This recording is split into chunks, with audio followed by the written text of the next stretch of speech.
Attendez, je mets un petit sondage. Voilà, j'ai mis un petit sondage. Répondez directement dans le sondage. Voilà. Répondez directement dans le sondage, ce sera beaucoup plus intuitif. Comme ça, je vois à peu près le profil, Inch'Allah. Oui, non, je viens depuis 2 mois.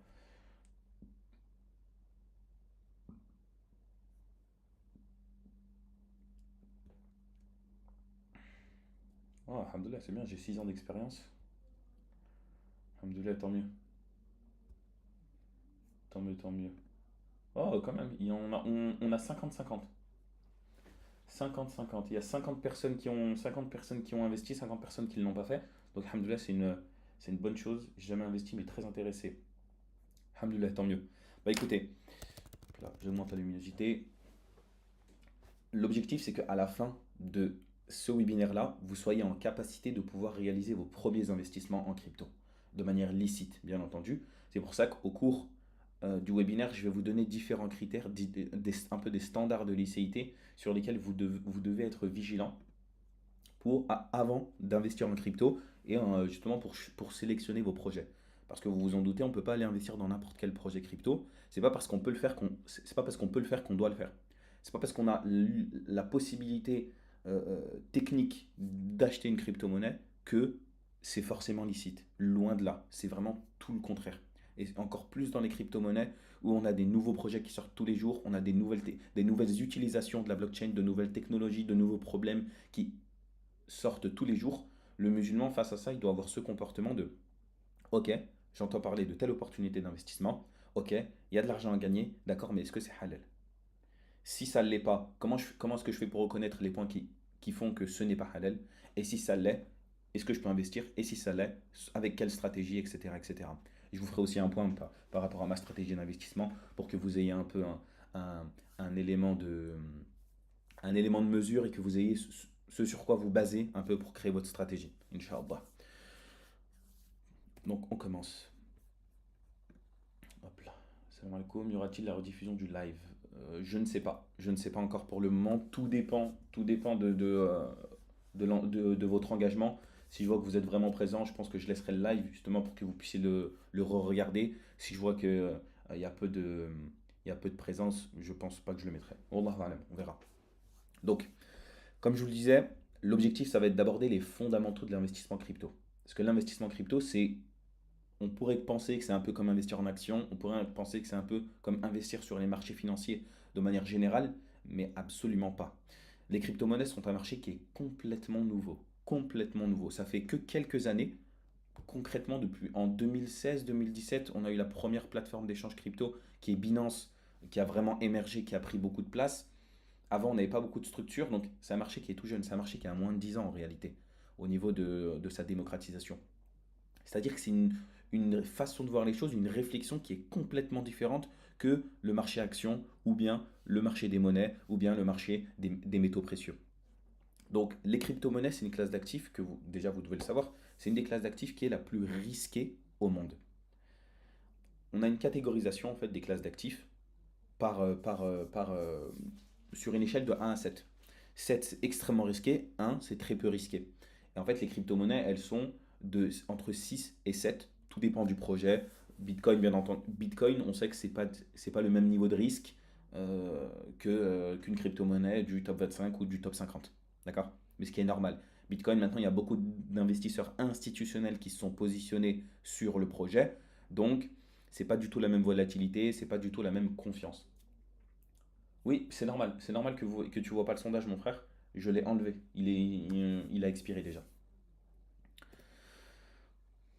Ensuite, là, voilà, là, je vous parle des crypto-monnaies d'une manière vraiment très globale parce que si vous ne comprenez pas les fondamentaux des crypto-monnaies, vous n'allez pas pouvoir investir intelligemment et avoir une stratégie d'investissement qui soit efficace. La première chose, c'est définir les crypto-monnaies. Bon, là, j'ai mis un texte un peu, hein, enfin, vous pouvez prendre le temps de le lire, mais l'idée, pour vous vulgariser, c'est une crypto-monnaie, en fait. C'est une utilisation de la blockchain. La blockchain, c'est la technologie sous-jacente qui va permettre d'exploiter les crypto-monnaies, mais d'autres applications décentralisées. Pour vous donner un élément de comparaison, c'est comme si on avait d'un côté le réseau Internet, on avait Google Chrome par exemple, et sur Google Chrome, vous allez retrouver plein de différents outils disponibles sur Google Chrome. Vous pouvez retrouver des SaaS, vous pouvez retrouver des sites Internet, vous pouvez retrouver des blogs, vous pouvez retrouver euh, euh, des sites e-commerce, vous pouvez retrouver énormément de choses sur Internet. Et bien en fait, tous ces sites Internet-là, c'est comme la blockchain et les crypto-monnaies. Les crypto-monnaies, c'est tout ce qu'on va retrouver sur la technologie de la blockchain. Après, bien sûr, on va trouver différentes occurrences de blockchain, des blockchains qui ont une manière, une méthode de sécurisation du réseau, par exemple, qui est en proof of work, d'autres qui est en proof of stake, d'autres qui est en proof of history. Beaucoup de types de technologies qui se dégagent en fait dans l'écosystème crypto et blockchain et qui font que le, le, le, le, le- le musulman, il doit savoir les reconnaître. Parce qu'on va avoir des projets qui vont avoir une utilité bien précise, comme par exemple soutenir un protocole de prêt et d'emprunt. On a des projets crypto qui ont comme fondamentaux le fait de permettre à des gens d'emprunter de l'argent et de payer du riba dessus, de payer un pourcentage de rendement, un intérêt justement sur ce prêt qui a été contractualisé. Vous vous en doutez, c'est quelque chose qui est complètement illicite. Mais quand on est musulman, si on en réalité, non, ça n'a rien à voir avec le fait d'être musulman ou pas. C'est plus si on n'est pas vigilant, si on n'est pas intelligent sur la provenance de son argent, on peut investir bêtement.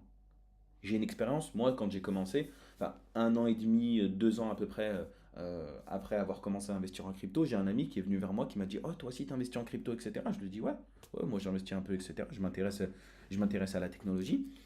Et il me dit: Ah ouais, moi aussi j'ai investi sur un projet, etc. J'ai gagné 150 euros, trop bien, etc. Et je lui dis: Mais t'as investi sur quel projet? Et bah, ce projet, c'était AAVE. Et donc, ce projet AAVE, à l'époque, il s'appelait comme ça, maintenant, c'est un autre nom. Mais ce projet AAVE, c'était un projet qui, justement, avait pour objectif de permettre à des utilisateurs de se prêter de l'argent avec un intérêt. Et lui, il ne le savait pas. Et quand je lui ai dit, bah, il s'est rendu compte qu'en fait, bah, son gain de 150 euros, eh ben, il est illicite. Parce qu'il l'a gagné grâce à une crypto-monnaie qui permet le fonctionnement de ce protocole-là. Et ça, c'est un des éléments que vous allez devoir analyser avant d'investir dans un projet crypto. Donc, le fonctionnement de la blockchain, pour vous faire un simple, hein, la technologie de la blockchain, c'est comme un livre. C'est comme un livre dans lequel on va avoir toutes les transactions qui sont effectuées au fur et à mesure et qui sont enregistrées, qui sont vérifiées par des mineurs, par des validateurs du réseau qui vont attester que telle transaction a bien été effectuée, telle personne détient bien les fonds, etc. etc. Beaucoup d'autres utilisations, bien entendu, qui existent, que je ne vais pas toutes vous citer ici. Ensuite, un point extrêmement important que vous devez comprendre. Pourquoi est-ce que les crypto-monnaies existent? Alors voilà, je vous pose la question, pourquoi est-ce que les crypto-monnaies existent selon vous? Ou en tout cas, quel est l'intérêt pour lequel euh, les crypto-monnaies sont apparues? Et donc, pourquoi Bitcoin est apparu, plus simplement?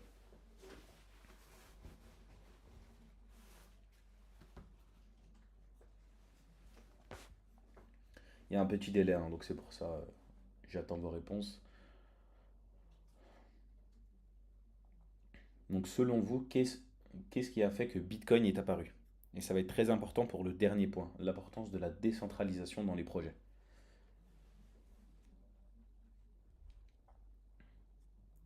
Pour remplacer les banques et les billets, alhamdoulilah, déjà très très bonne chose.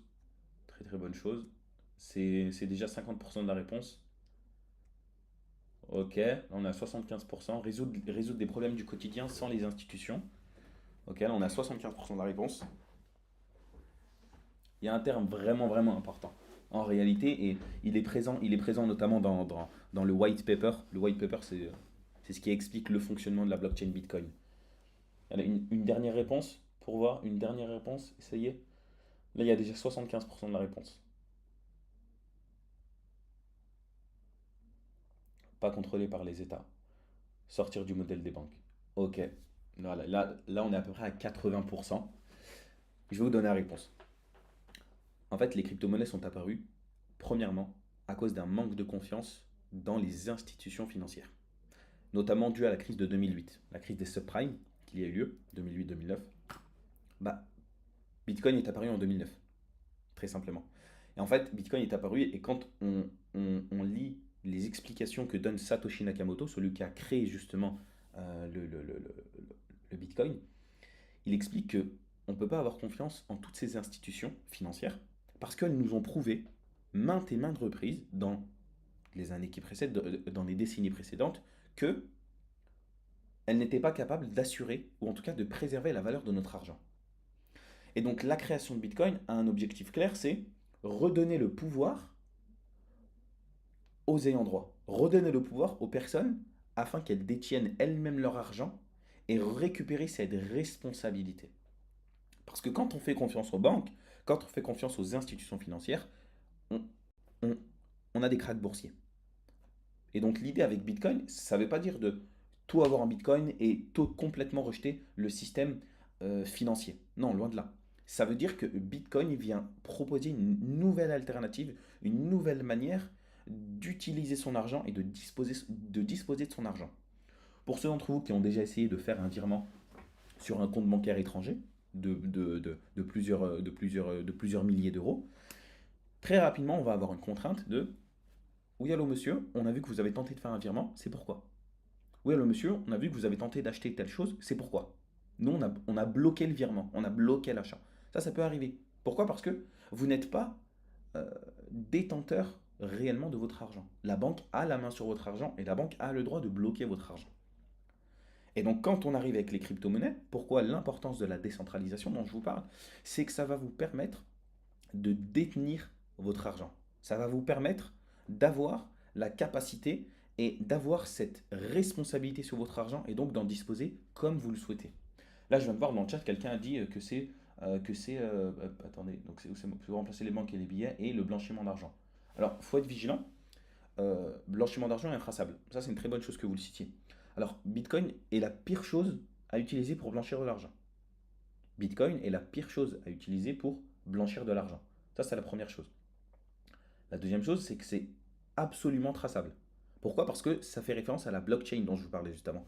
Toutes les transactions qui ont été effectuées sur Bitcoin depuis sa création jusqu'à aujourd'hui sont retracées et sont notées noir sur blanc. Pas sur un livre, bien entendu, mais sur la blockchain. Peut-être que je vous le montrerai après. Mais sur le registre de la blockchain, ce qu'on appelle le ledger, donc la blockchain, hein, sur grand livre, vous allez retrouver toutes les transactions. C'est-à-dire que c'est absolument pas une bonne chose pour essayer de blanchir de l'argent et encore moins pour espérer qu'elle ne soit pas tracée. Parce que dans tous les scandales qu'il y a eu en lien avec les crypto-monnaies, chaque fois que des crypto-monnaies qui avaient été volées sont passées par un exchange, elles ont automatiquement été bloquées. Elles ont automatiquement été bloquées. Pourquoi? Parce que c'est quelque chose qui est complètement tracé et c'est très difficile et même il est complètement illégal d'utiliser des fonctionnalités qui peuvent vous permettre d'avoir de la crypto-monnaie, du Bitcoin qui est totalement intraçable. Il en existe, bien entendu, je ne vais pas vous en parler ici parce que ça me ferait passer pour quelqu'un qui va vous inciter, donc loin de là, mais il existe des solutions qui peuvent permettre d'avoir ces crypto-monnaies qui sont complètement intraçables. Et donc, pour revenir à la question de la décentralisation, c'est l'idée d'avoir sa propre monnaie, sans intermédiaire des échanges, pouvoir l'échanger. Là maintenant, je peux décider de choisir l'un d'entre vous et de lui envoyer, je ne les ai pas bien entendu, mais de pouvoir envoyer plusieurs millions de- d'euros en crypto-monnaie à l'instant T, sans aucune confirmation intermédiaire. Je dispose de mon argent comme je le souhaite et il n'y a absolument personne qui pourra me dire non ou me limiter sur quoi que ce soit. En plus de ça, je pourrais le faire à moindre coût. Pareil, si vous avez déjà essayé de faire des virements, on peut se retrouver des fois avec des virements allant à plusieurs de frais de virement, hein. On peut retrouver 1 euro, on peut retrouver 5 euros, on peut retrouver 25 euros. Et donc, quand on arrive avec les crypto-monnaies, c'est absolument pas pareil. Quand on arrive avec les crypto-monnaies, on peut effectuer des transactions à des coûts de transactions qui sont extrêmement faibles.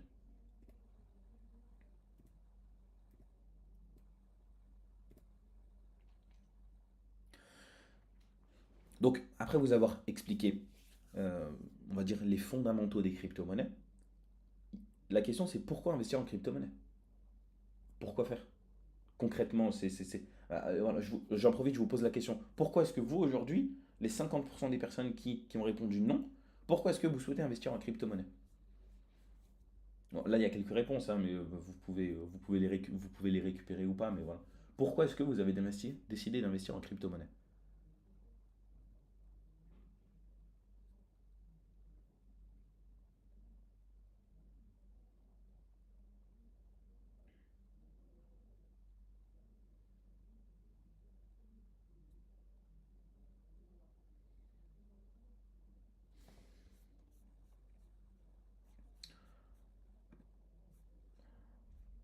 faire de l'argent. Walid qui nous dit que c'est pour faire de l'argent. Allez, une ou deux autres réponses. Pour une meilleure stabilité financière, ça remplacera les monnaies traditionnelles sur le long terme. Sécuriser l'argent contre l'inflation pour augmenter son capital à long terme.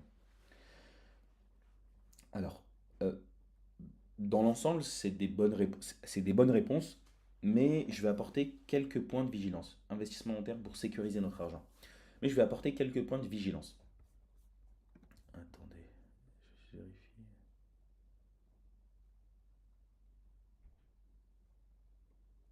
Je veux avoir la main sur mon argent, protéger mon argent. Ok, alhamdoulilah. Alors, l'investissement en crypto-monnaie, certes, représente un potentiel de rendement très élevé. C'est un fait. On ne peut pas l'enlever. On peut gagner beaucoup d'argent avec les crypto-monnaies. Mais bien entendu, on peut perdre beaucoup d'argent avec les crypto-monnaies. Ça, c'est quelque chose sur lequel vous devez être vigilant et conscient. Complètement conscient. Moi, ça m'est déjà arrivé du jour au lendemain. Et quand je vous dis du jour au lendemain, vous devez vraiment prendre toute la mesure de ce que je vous dis là. C'est que depuis que je suis dans les crypto-monnaies, du jour au lendemain, ça m'est déjà arrivé de voir mon portefeuille perdre 60% de sa valeur.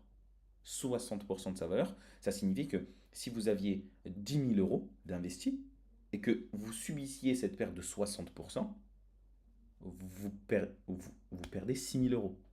Et ça, vous devez vraiment le visualiser.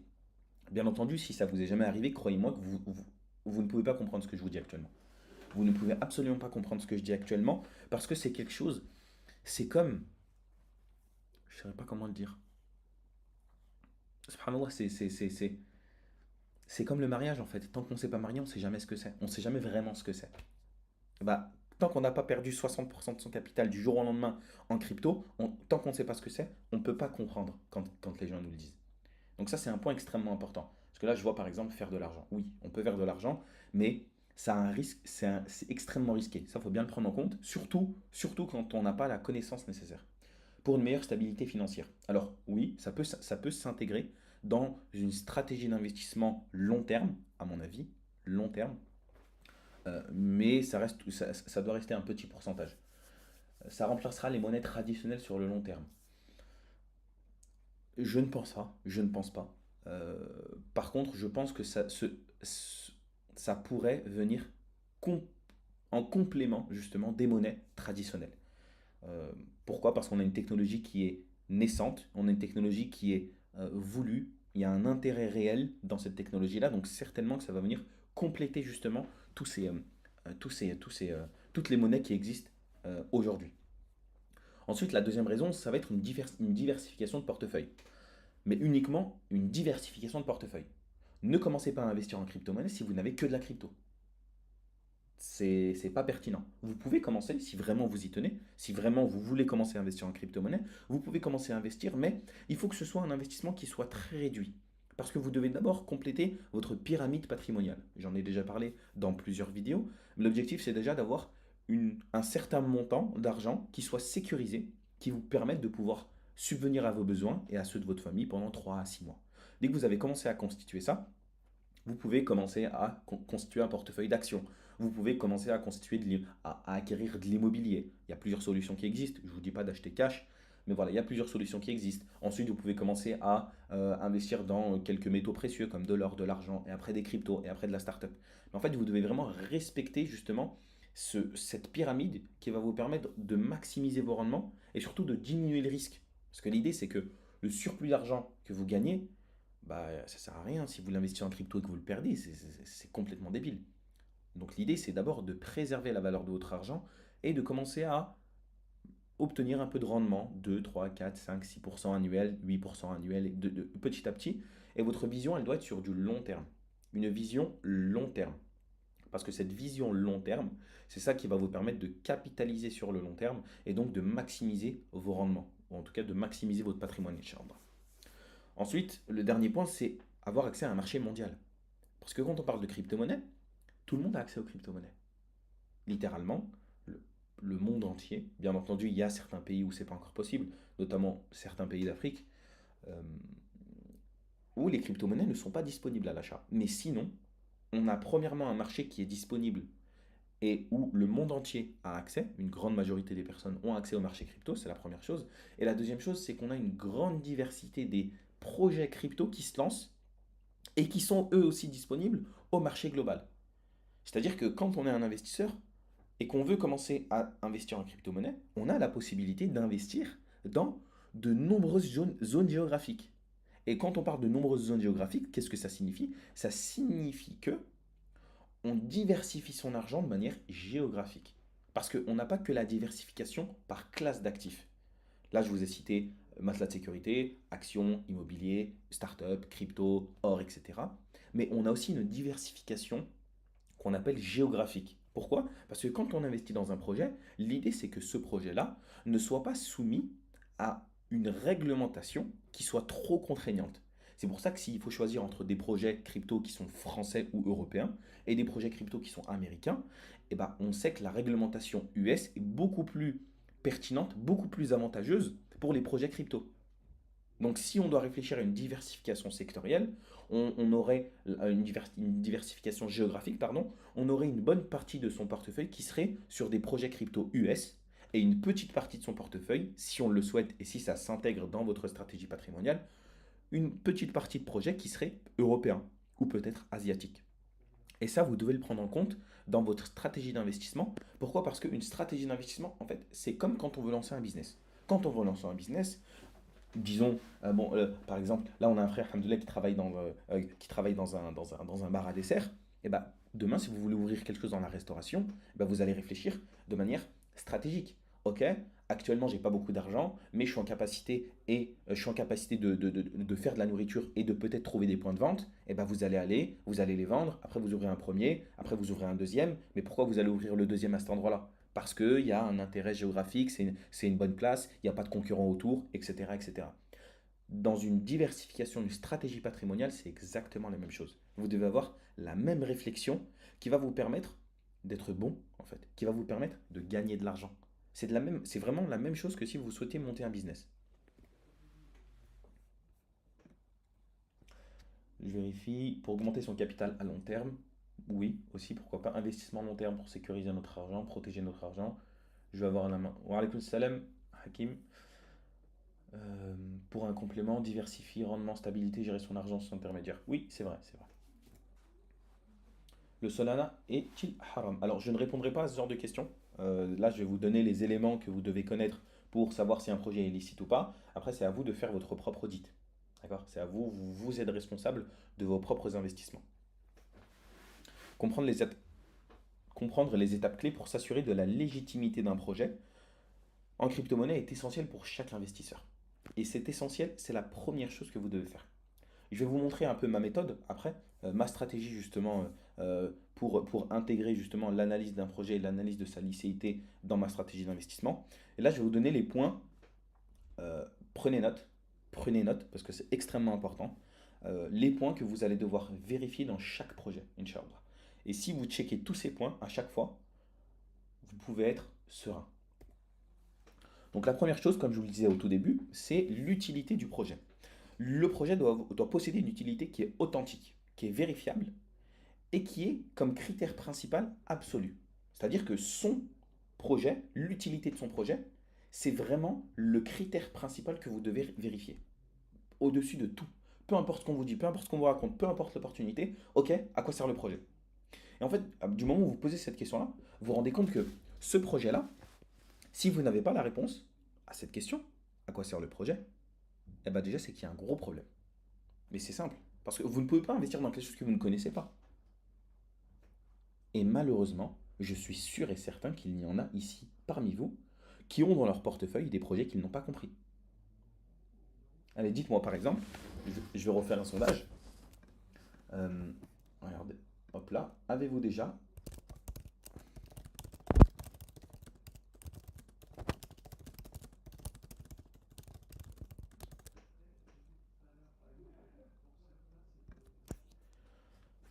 Voilà, j'ai mis un petit sondage. Avez-vous déjà investi dans un projet que vous ne compreniez pas? Je vous laisse répondre.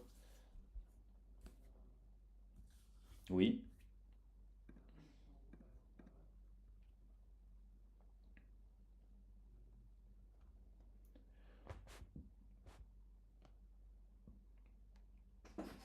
Ok, ça s'équilibre, ça s'équilibre.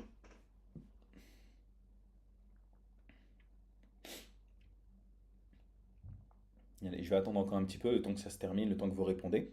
Donc, ça, c'est la première question. Est-ce que vous avez, enfin, est-ce que justement le projet a une utilité? Si oui, laquelle? Ensuite, cette crypto, elle doit respecter justement quatre attributs de mal. Il faut que ce soit quelque chose qui soit permis. Il faut que ce soit quelque chose que vous pouvez posséder, qui est utile et qui est reconnu. Le dernier point, dans l'utilité du projet, c'est l'authenticité de son utilité est un élément clé de sa valeur. Parce que plus vous allez pouvoir vérifier l'authenticité de l'utilité du projet, à quel point est-ce que le projet est réellement utile, plus ça va vous donner une indication sur sa valeur. Parce que si c'est un projet qui est utile, c'est un projet qui résout un problème. Si c'est un projet qui résout un problème, c'est un projet qui va avoir beaucoup d'utilisateurs et beaucoup de demandes. Si c'est le cas, c'est un projet qui va générer beaucoup de valeur.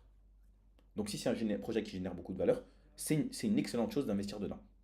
Et subhanallah, on se rend compte avec avec cette analyse que si on applique les critères de licéité dans tous nos investissements, et même, subhanallah, les critères islamiques dans notre vie de tous les jours, on se rend compte que ce travail de licéité, il va nous apporter, ce travail de recherche de projets qui sont licites, il va, aura beaucoup plus tendance à mettre la baraka dans nos investissements que si on ne le faisait pas. Et subhanallah, c'est quelque chose qui est complètement logique en réalité. Parce que si vous investissez en crypto-monnaie avec l'objectif d'avoir un investissement qui soit licite, d'avoir un investissement où Allah soit satisfait de vous et que vous pouvez utiliser cet argent pour nourrir vos enfants, et subhanallah, c'est une excellente chose. C'est-à-dire que même dans vos investissements, votre investissement devient une adoration. Donc, avez-vous déjà investi dans un projet? Subhanallah, il y a près de 50% des personnes qui ont déjà investi dans un projet dont ils ne comprenaient pas l'utilité. Hop là. Comme ça dérange un peu moins. Donc, près de 50% des personnes qui ont investi dans un projet qu'ils ne comprenaient pas. Subhanallah.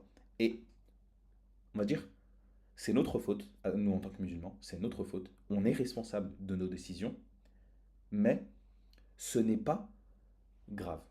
Ce n'est pas grave dans le sens où maintenant, alhamdoulilah, vous êtes sur ce live, vous êtes sur ce webinaire-là. Ça va vous permettre d'être plus vigilant, de faire attention. Et Inch'Allah, je l'espère, ça c'est quelque chose que j'attends particulièrement de vous et de chacun d'entre vous, c'est de sensibiliser les gens autour de vous. Parce que oui, si vous avez la connaissance, ok, c'est cool. Mais si vous n'êtes pas capable de la partager à vos proches, qui sont eux aussi intéressés par l'investissement crypto, en fait, votre connaissance, elle sert presque plus à rien en réalité. Donc, pensez vraiment aux gens autour de vous, Inch'Allah. Il y a Julien qui nous dit peut-on ordonner le site sur lequel on se renseigne sur les différentes cryptos. Alors, si tu parles de la licéité des cryptos, attends, je vais essayer de te mettre Islamic Finance Guru. Alors, il y a ce site internet là. Je vais vous le mettre dans le chat, hein. Comme ça vous pouvez. C'est dans Tools. Voilà, Halal Investment Crypto. Voilà.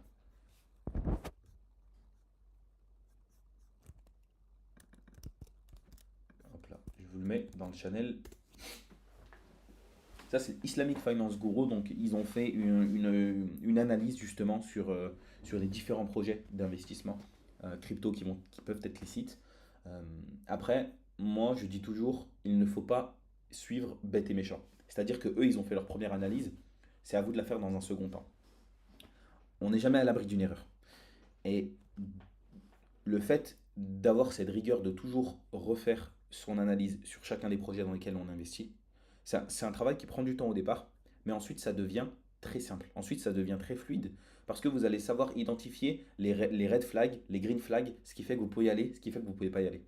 Donc prenez ce temps au début, c'est extrêmement important. Ne pensez pas que oh, c'est bon, j'ai la flemme, c'est bon, allez, lui il a investi dedans, allez moi aussi j'investis dedans. Non, non, non, surtout pas. L'investissement, c'est le musulman, pardon, c'est quelqu'un qui réfléchit. Donc soyez vigilant sur vos investissements, Inch'Allah. Ensuite, il y a trois points que vous devez vérifier dans chacun des projets crypto. Le premier point, ça va être l'absence de riba, l'intérêt, l'usure. Comme je vous le disais précédemment, il y a des projets crypto qui ont pour objectif de soutenir et de supporter ce genre de projet-là, donc ce genre de protocole, pardon, donc vous ne pouvez pas investir dedans.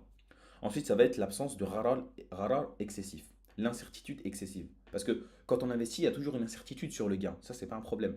Mais quand l'incertitude est excessive, là, ça devient quelque chose de problématique. Et ça rentre aussi beaucoup dans les meme coins. Beaucoup pensent que les meme coins, c'est quelque chose qui est licite parce que ça fait de mal à personne.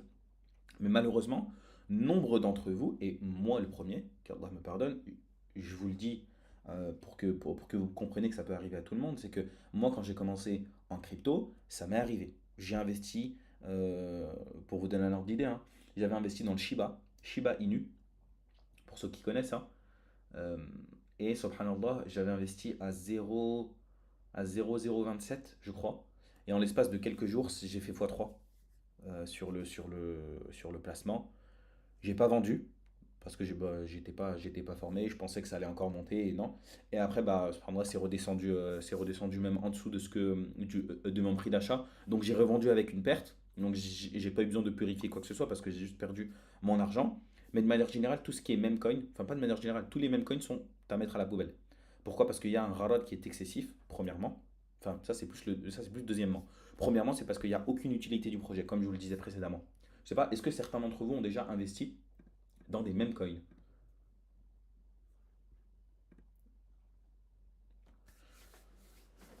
S'il y a certains d'entre vous qui ont déjà investi dans des meme coins,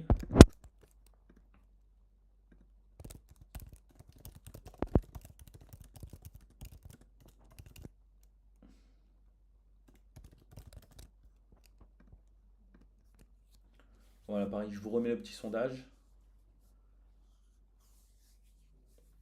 Donc tout ce qui est meme coin, ça va être Dogecoin, Shiba Inu, Pepecoin, etc., etc. Bien sûr, je parle d'investissement. Si la plateforme vous en a donné, c'est pas pareil. Je vous parle vraiment d'investissement. Ok. Pour l'instant, non. Pour l'instant, il y a plus de noms qui se dégagent. Et ensuite, donc je continue en attendant que vous répondiez. Et ensuite, c'est l'absence de Maïfir, tout ce qui est jeu de hasard, etc. Tout ça, pareil, c'est à mettre à la poubelle. Et en réalité, si vous avez ces critères, ces standards, si, je viens de le mettre là, le, le sondage. Là, il y a 5 personnes qui ont voté. Et en réalité, quand vous abordez l'investissement crypto avec tous ces standards en tête, alhamdoulilah, vous êtes beaucoup plus serein sur vos investissements et vous allez développer des réflexes qui vont vous permettre de ne pas tomber euh, dans tous ces éléments qui sont haram pour le musulman. Bah, là, quelqu'un qui nous dit dans le chat, c'était clair que les mêmes coins c'était haram. Bah, pas pour tout le monde. Malheureusement, pas pour tout le monde. Il y a beaucoup de personnes qui pensent que non, il n'y a aucun problème, on investit dans un projet, il y a du risque, il n'y a pas de riba, etc. On peut y aller, on vole personne. Ouais, mais c'est pas que ça l'islam. Et c'est pour ça qu'aujourd'hui je pose la question et je tiens à vous sensibiliser dessus pour que vous puissiez en parler aussi autour de vous, à vos proches. Alhamdoulilah, bon, la majorité des personnes n'investissent pas dans le bitcoin, dans les mêmes coins. Ensuite, on a la conformité réglementaire. Parce que, oui, il y a la question de l'utilité, il y a la question de l'absence de riba, de gharar et de maïsir. Mais il n'y a pas que ça. Il faut aussi vérifier que le projet ne facilite pas des activités qui sont interdites. Et quand on parle d'activités interdites, c'est déjà des activités qui sont interdites sur le plan religieux, mais aussi d'activités qui sont interdites sur le plan légal, dans le pays dans lequel vous vivez. Parce que justement, le troisième point, j'en parlerai après, euh, si par exemple les crypto-monnaies ne sont pas permises à l'investissement dans votre juridiction, il n'y a pas un avis majoritaire prépondérant, etc., qui vous dit qu'il n'y a aucun problème. Mais l'avis euh, bonne école, c'est si ton pays t'interdit l'utilisation d'une chose, tu n'as pas le droit d'utiliser cette chose. Là, je vous donne la règle générale, d'accord? Je ne rentre pas dans le détail du détail, je vous donne la règle générale. Donc soyez vigilants aussi à ça. On a aussi une adoption qui est réelle, mesurable, pas seulement théorique. Parce que malheureusement, il y a beaucoup de projets qui se lancent, des gens qui vont investir dans des phases de launchpad, par exemple, avant que le token soit listé sur une plateforme. Ils vont faire en sorte d'obtenir des jetons. Le jeton va pump, mais en fait, on n'a pas d'adoption réelle, on n'a pas d'utilisation réelle du projet. Et du coup, on revient à ce rare excessif qui fait qu'en fait, on est juste dans de la croyance, on est juste dans de la spéculation excessive qui fait que notre placement ne devient plus licite. C'est pour ça que vous devez être très très très vigilant à tous ces aspects-là. N'ayez pas un comportement trop, trop pécunier. Ne soyez pas trop à la recherche de l'argent. Ne soyez pas trop dans le rendement, le rendement, le rendement. Cherchez aussi à investir dans des projets. Si vous investissez en crypto et que vous choisissez d'investir dans différents projets, n'investissez que dans des projets dans lesquels vous croyez, dans lesquels il y a une utilité réelle, bien sûr qui sont licites, et dans lesquels il y a une utilité réelle, et dans lesquels vous pensez qu'il va y avoir un impact réel pour ces utilisateurs et peut-être même pour le monde de demain. Donc le troisième point, conforme ou non interdit dans la juridiction, ça aussi vous devez être vigilant. Par exemple, on a différents protocoles, on a différents outils qui ici en France sont interdits, et donc on ne peut pas les utiliser sur le côté légal. Donc automatiquement sur le côté religieux, ça devient quelque chose d'illicite, on ne peut pas l'utiliser. Est-ce qu'il y a des questions pour le moment? Je fais une petite pause parce que c'est vrai que j'ai donné beaucoup d'informations. Est-ce que, est-ce qu'il y a des questions? Je vais passer à la slide suivante en attendant.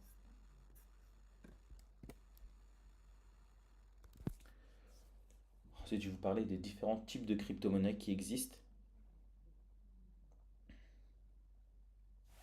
Allez-y, hein, y a pas de, vraiment, vous pouvez, si vous avez des petites questions, si pas de questions, vous pouvez juste mettre RS, ça me suffit.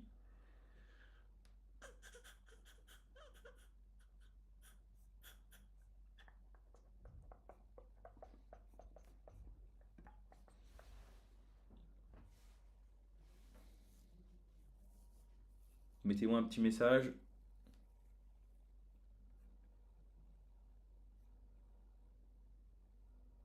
S'il n'y a pas de questions, mettez juste pas de questions, RS, RS. Ok, parfait. Parfait, Inch'Allah. Allez, je continue. Ok, parfait. Donc, maintenant, je vais vous faire un petit peu un inventaire des différents types de crypto-monnaies qui existent. Parce que on entend, quand vous allez commencer, ou si vous avez déjà commencé, vous vous êtes déjà rendu compte qu'il y a plein de projets. On entend plein de choses, tel projet, tel projet, tel projet, mais on ne comprend pas quel est son impact réel. Et des fois, on se rend compte qu'entre deux projets, c'est un peu la même chose. Mais on ne comprend pas. Le fait de faciliter les choses interdites, c'est le fait d'utiliser des outils non conformes à la juridiction, c'est ça? Le fait de faciliter les choses interdites, c'est le fait d'utiliser des outils non conformes. Non, pas que, pas que. Je vous donne un exemple. On a des projets qui permettent, comme je vous le disais précédemment, de soutenir soit des protocoles de prêt et d'emprunt, ou bien même des projets qui permettent de fluidifier les transactions de même coin. Et donc ces projets-là, bah, il ne faut pas investir dans ce genre de projet. Ou en tout cas, il faut s'en éloigner et se diriger vers d'autres projets où on va avoir une offre d'investissement qui soit beaucoup plus proche de nos principes. C'est juste sur ça qu'il faut être vigilant.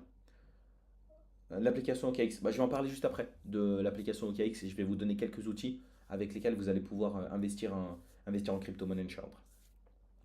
Donc maintenant, là, je vais vous parler des différents types de crypto-monnaies. Justement, là, quand tu parles de projet crypto, ça veut dire quoi exactement? Bah, justement, là, je vais parler des différents types de crypto-monnaies, vous allez comprendre, Inch'Allah. Donc, le premier projet qui est sorti, qui est le plus capitalisé, c'est Bitcoin. Bitcoin a été créé en 2009 et la crypto-monnaie la plus connue. Même la personne qui est le plus éloignée de l'investissement, elle a entendu au moins une fois parler du Bitcoin. Elle fonctionne sur un réseau qui est complètement décentralisé et elle offre une alternative, là je parle vraiment pour Bitcoin, Bitcoin offre une alternative au système monétaire traditionnel. Pourquoi? Parce que ça permet de sortir du système d'intermédiaire des échanges et ça permet aussi de détenir sa propre monnaie. Ah, ok, parce qu'il contribue à des principes non conformes. Ouais, donc là, ça c'est Bitcoin. On a vraiment Bitcoin qui est une monnaie à part entière. Il n'y a rien qui ressemble à Bitcoin. Enfin, ici, il y a beaucoup de choses qui ressemblent à Bitcoin, mais il n'y a rien qui est comme Bitcoin. Il n'y a vraiment que Bitcoin. Ensuite, on a Ethereum. Ethereum est une plateforme qui permet le développement d'applications décentralisées, comme je vous en parlais précédemment, grâce à des contrats intelligents. Et il faut savoir quelle est la deuxième crypto-monnaie la plus capitalisée juste après Bitcoin. pour vous vulgariser, il y a beaucoup de, on retrouve beaucoup d'informations sur Internet, sur YouTube, etc. quand on commence à en apprendre un peu plus sur les cryptos. Et on se rend compte que bah, on a Bitcoin en réalité. On a Bitcoin et les autres en réalité. Bitcoin, c'est vraiment une crypto qui est complètement à part. Bitcoin, c'est Bitcoin, il y a rien qui lui arrive à la cheville. Et de l'autre côté, on a Ethereum. Ethereum, en fait, c'est une crypto-monnaie qui a, si on veut, ouvert la porte à une multitude d'autres projets et d'autres utilisations de la blockchain. Parce que Bitcoin permet d'échanger de la valeur, mais uniquement d'échanger de la valeur. Et on s'est rendu compte qu'en réalité, la blockchain, elle pouvait permettre beaucoup d'autres choses que uniquement échanger de la valeur. La blockchain a aussi une fonction de sécurisation, de transparence, qui permet d'être utilisée dans de nombreux domaines. Je donne un exemple. Nous, musulmans, avant d'aller prendre de la viande, avant d'aller manger de la viande de manière générale, il faut qu'on sache si la boucherie ou le restaurant dans lequel on va aller manger a sa viande qui est halal. Mais comment faire? On va nous montrer un certificat. On va nous montrer une preuve qui dit, bah regarde, je te montre la preuve comme quoi je suis bien, ma viande est bien halal, je l'achète à tel endroit, etc. etc. Et ben en fait, la blockchain, elle peut permettre exactement la même chose. Mais elle peut permettre d'avoir encore quelque chose qui est encore plus convaincant et quelque chose qui est encore plus sûr qu'un certificat. Parce qu'en réalité, un certificat, c'est un bout de papier. Un bout de papier de nos jours, peut tricher, n'importe qui peut en copier un, n'importe qui peut demain être diplômé de n'importe quelle école, juste parce qu'il a ce diplôme. Mais l'idée, c'est de savoir comment est-ce qu'on vérifie que ce diplôme est bien vrai. Et bien avec la Bitcoin, et ben avec la blockchain, pardon, ça on peut le faire. Avec la blockchain, on peut aller vérifier si tel outil, telle personne, tel projet est bien vrai, est bien crédible, a bien été vérifié, est bien enregistré sur la blockchain. Et quand on regarde ça, ça nous permet d'avoir plein d'autres utilisations de la blockchain. Et c'est ça que Ethereum en fait a démocratisé. Avec Ethereum, n'importe qui a un certain niveau de connaissance dans le développement peut aller développer une application décentralisée qui, si vous voulez, va automatiser certaines tâches. Par exemple, il y a beaucoup de personnes qui parlent du domaine de la blockchain dans le monde des assurances. Aujourd'hui, une assurance, pour être remboursée, c'est un casse-tête administratif. Il faut passer 200 000 coups de fil, il faut vérifier que la voiture a bien été endommagée, que c'est pas vous le fautif, etc. Et bah, il y a plusieurs professionnels qui vérifient comment est-ce que la blockchain peut être utilisée au quotidien dans le domaine de l'assurance, même dans le domaine du vote. Par exemple, aujourd'hui, on a un taux d'absentéisme qui est incroyable. Et donc là, il y a bientôt les élections. Je vous incite, élections législatives, je vous incite à aller voter, bien sûr. Et donc, on a beaucoup de personnes qui ne vont pas voter. Alors que si maintenant on a la blockchain, on peut faire en sorte que chaque personne ait son identité qui soit vérifiée et unique sur la blockchain et elle va pouvoir voter directement sur la blockchain sans même avoir besoin de se déplacer. Ça, c'est un exemple. Ça, c'est des choses que Ethereum peuvent permettre de réaliser. Ensuite, on a un troisième type de crypto-monnaie. C'est ce qu'on appelle les stablecoins. C'est quoi concrètement un stablecoin? C'est une crypto-monnaie qui va être adossée à une monnaie réelle. Quand on parle de monnaie réelle, ça peut être à l'euro, ça peut être le dollar, ça peut être le yen, etc. etc. On a même des crypto-monnaies, on a même des crypto-monnaies, bon, ce ne sont pas des stablecoins directement, mais qui sont adossées à l'or, par exemple, au cours de l'or. Bon, ça, c'est plus des RWA. Mais c'est pour vous expliquer que on a plusieurs projets crypto qui font en sorte de toujours avoir du un pour un. Pour vous vulgariser, chaque fois qu'on a un, un USDC qui est émis, on a toujours un dollar qui existe dans, dans la banque, entre guillemets, dans la banque du, du, du- dans la banque du prestataire, dans la banque de celui qui a mis en place le projet. Ça, c'est des choses sur lesquelles vous devez être éveillé. Pourquoi? Je vous donne un exemple.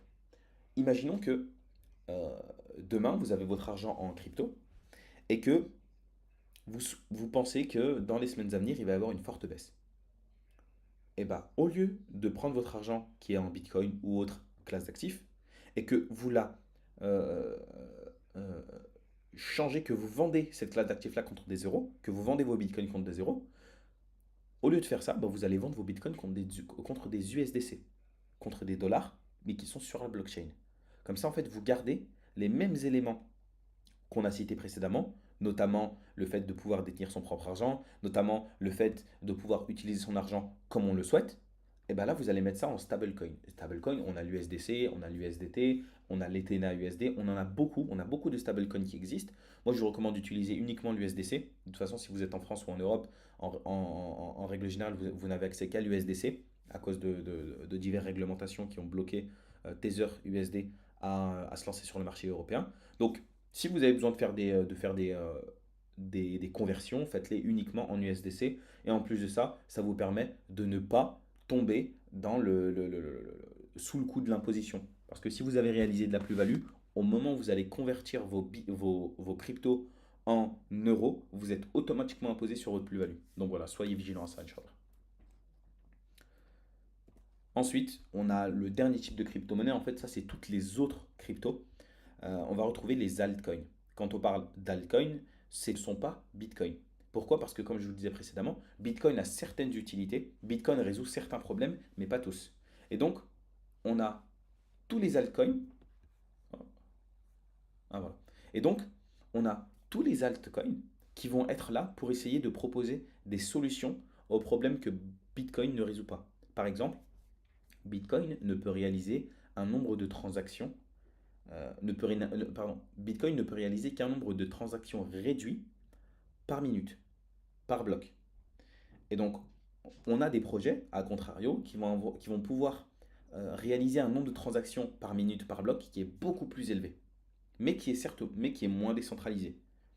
Je ne vais pas rentrer dans les questions de, du trilemme de la blockchain parce que je risque de vous perdre, mais en fait, si vous voulez, c'est une vision technique qui fait que si vous montez le nombre de transactions, eh ben le niveau de sécurité va diminuer ou bien le niveau de décentralisation va diminuer, grosso modo. Donc là, les altcoins. Dans les altcoins, allez, citez-moi par exemple quelques altcoins. Donc citez-moi quelques cryptos qui ne sont pas Bitcoin et qui sont un altcoin qui résout un problème que Bitcoin ne résout pas. Citez-moi-en quelques-unes dans le chat, Inch'Allah.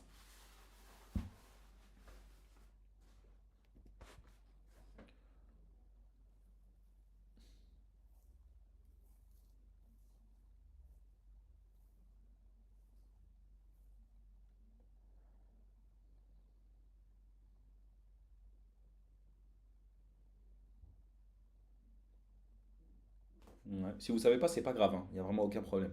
Moi, je vais vous en donner de toute façon après.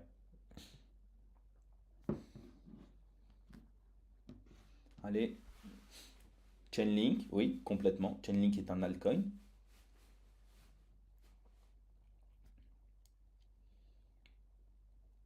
Allez, deux, trois autres projets, Inch'Allah.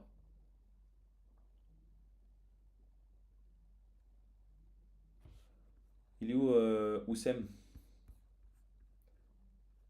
Oussem, tout à l'heure, il nous disait ça fait 6 ans qu'il est dans les cryptos. S'il peut nous donner Oussem Awel. Avax, Solana, XRP, oui aussi. XRP est un altcoin. Avax, Solana, oui, c'est vrai. Ether aussi. Ether, ouais. Je voulais voir si vous suiviez. Donc oui, oui, Ether est aussi un altcoin. Ether vient résoudre des problèmes que Bitcoin ne résout pas. Ok, donc on continue. Donc là, je vous ai donné quelques éléments pour que vous compreniez les mêmes coins. Même si en réalité, excusez-moi, j'y réponds, les mêmes coins en réalité, on pourrait même créer une nouvelle catégorie de crypto-monnaie uniquement pour elles. Parce que les mêmes coins, c'est quelque chose qui est très particulier. Mais disons là, on va les mettre dans les altcoins. Pourquoi? Parce que les mêmes coins, en réalité, euh, témoignent d'une tendance, témoignent de quelque chose en lequel les gens vont croire. Et il y en a beaucoup qui pensent que si un meme coin explose, c'est parce que les gens vont croire, enfin c'est pas parce que c'est un cas, eh ben, les gens vont croire que ce meme coin là va exploser. Et donc en fait ça montre une certaine euh, authenticité du projet. Bon, c'est un peu une réflexion philosophique hein, qui va loin pour pas grand chose, mais c'est quelque chose que j'avais entendu. Mais voilà, pour éviter d'aller plus loin, en réalité oui, on va mettre les mêmes coins dans le même sac que les altcoins. Donc maintenant je vais vous parler de ma stratégie d'investissement crypto. Comment est-ce que je fais en sorte pour appliquer les préceptes et les points que je vous ai cités précédemment? Et quel process est-ce que je décide de suivre? Hop là, hop là. Le premier, c'est une recherche approfondie. Bien entendu, là, je vous donne les grands points. Ensuite, je vais vous expliquer le détail. Bien entendu, il y a une recherche approfondie qui se fait. Comprendre les projets, comprendre l'utilité de la crypto, comprendre comment fonctionne la tokenomics du projet, quelle est la vision des fondateurs, quels sont les fonds d'investissement qui sont impliqués dans le projet, quel est le système de sécurisation du réseau. Tous ces aspects-là, en fait, vous allez les vérifier, vous allez les checker, vous allez avoir un avis. Cet avis-là, il est très personnel en réalité. Parce qu'il y a beaucoup de personnes qui vont dire: ah, moi, je n'investis pas dans les projets qui ont une cap et qui ont une market cap supérieure à X milliards.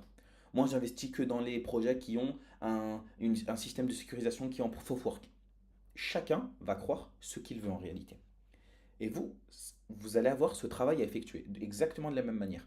Comment est-ce que vous allez analyser votre projet et quels sont les points qui vont être parlants pour vous afin que vous puissiez vous positionner ou pas. Moi, par exemple, il y a beaucoup de projets dont j'entends parler, des projets qui sont sérieux, des projets qui marchent, mais dans lesquels je n'investis pas. Parce que j'y crois pas. Parce que ça ne me parle pas. Et d'autres projets qui factuellement au niveau de la valeur ne marchent pas, ça ne fait que de se casser la gueule, mais c'est un projet auquel je crois, c'est un projet coup de cœur. Donc je décide quand même d'investir dedans, je décide de faire mes analyses, je décide de rester au courant. Et donc cette recherche approfondie, elle va permettre de constituer, de consolider en fait votre socle de croyance dans le marché crypto. Et donc c'est en fonction de cette croyance-là que vous allez construire toutes vos stratégies d'investissement. Et quand on parle de stratégie d'investissement, on ne fait pas de stratégie d'investissement sans objectif. Ça, j'en parle souvent avec les gens qui me posent des questions, avec les adhérents du club, j'en parle souvent avec les gens qui sont intéressés par l'investissement crypto, c'est définir des objectifs clairs. Est-ce que vous souhaitez investir à long terme, à court terme? Vous souhaitez avoir dans votre portefeuille un, 2, 3, 7, 10 projets, 20 projets crypto? Dans quelle tendance, sur quelle tendance est-ce que vous souhaitez vous positionner? À 2 ans, à 3 ans, à 10 ans? Est-ce que vous croyez complètement en Bitcoin et uniquement en Bitcoin? Ou bien est-ce que vous croyez uniquement en Ethereum et vous investissez tout en Ethereum? Tout ça, ça fait partie de votre stratégie d'investissement qui justement va se dessiner en fonction de vos objectifs. Quelqu'un qui souhaite réaliser un x10 en l'espace de 3 ans, bah, on va peut-être pas lui conseiller d'aller investir dans Bitcoin. Par contre, quelqu'un qui veut faire un x10 en 6 mois, eh ben, peut-être que c'est plus intéressant pour lui d'aller se positionner vers des projets qui sont beaucoup moins capitalisés, d'essayer de saisir des opportunités. Mais voilà, on a toujours ce couple rendement et risque. Certes, vous pouvez gagner beaucoup, mais vous pouvez toujours aussi perdre beaucoup. Et en règle générale, vous perdrez toujours plus que vous gagnerez.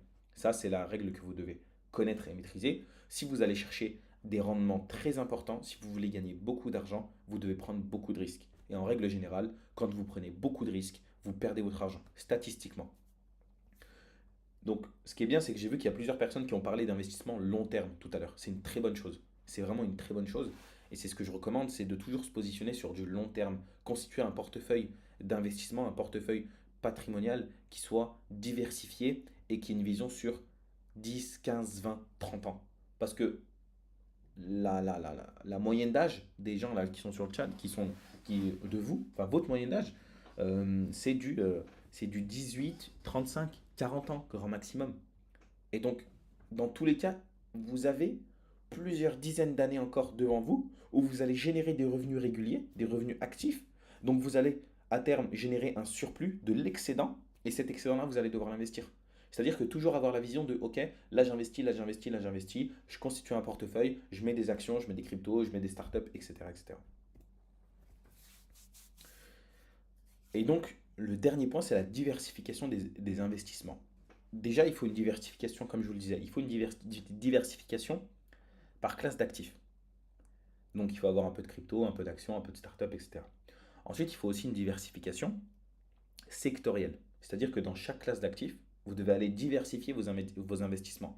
Je donne un exemple, si vous décidez de constituer un portefeuille d'actions, bah, il ne faut pas investir uniquement sur des sociétés dans l'énergie. Il ne faut pas investir uniquement dans des sociétés de sécurité informatique. Il ne faut pas investir uniquement dans du software ou du hardware.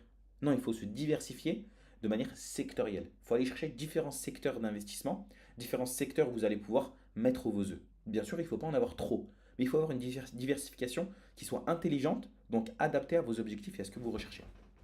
Dans les crypto-monnaies, c'est pareil. Il ne faut pas aller uniquement, à mon sens, il ne faut pas aller que sur du Bitcoin. C'est bien aussi d'avoir quelques autres altcoins qui surfent sur différentes tendances. qui surfent sur différentes technologies. Et quand vous faites ça, ça permet de réduire le risque, en fait. Parce que c'est statistique.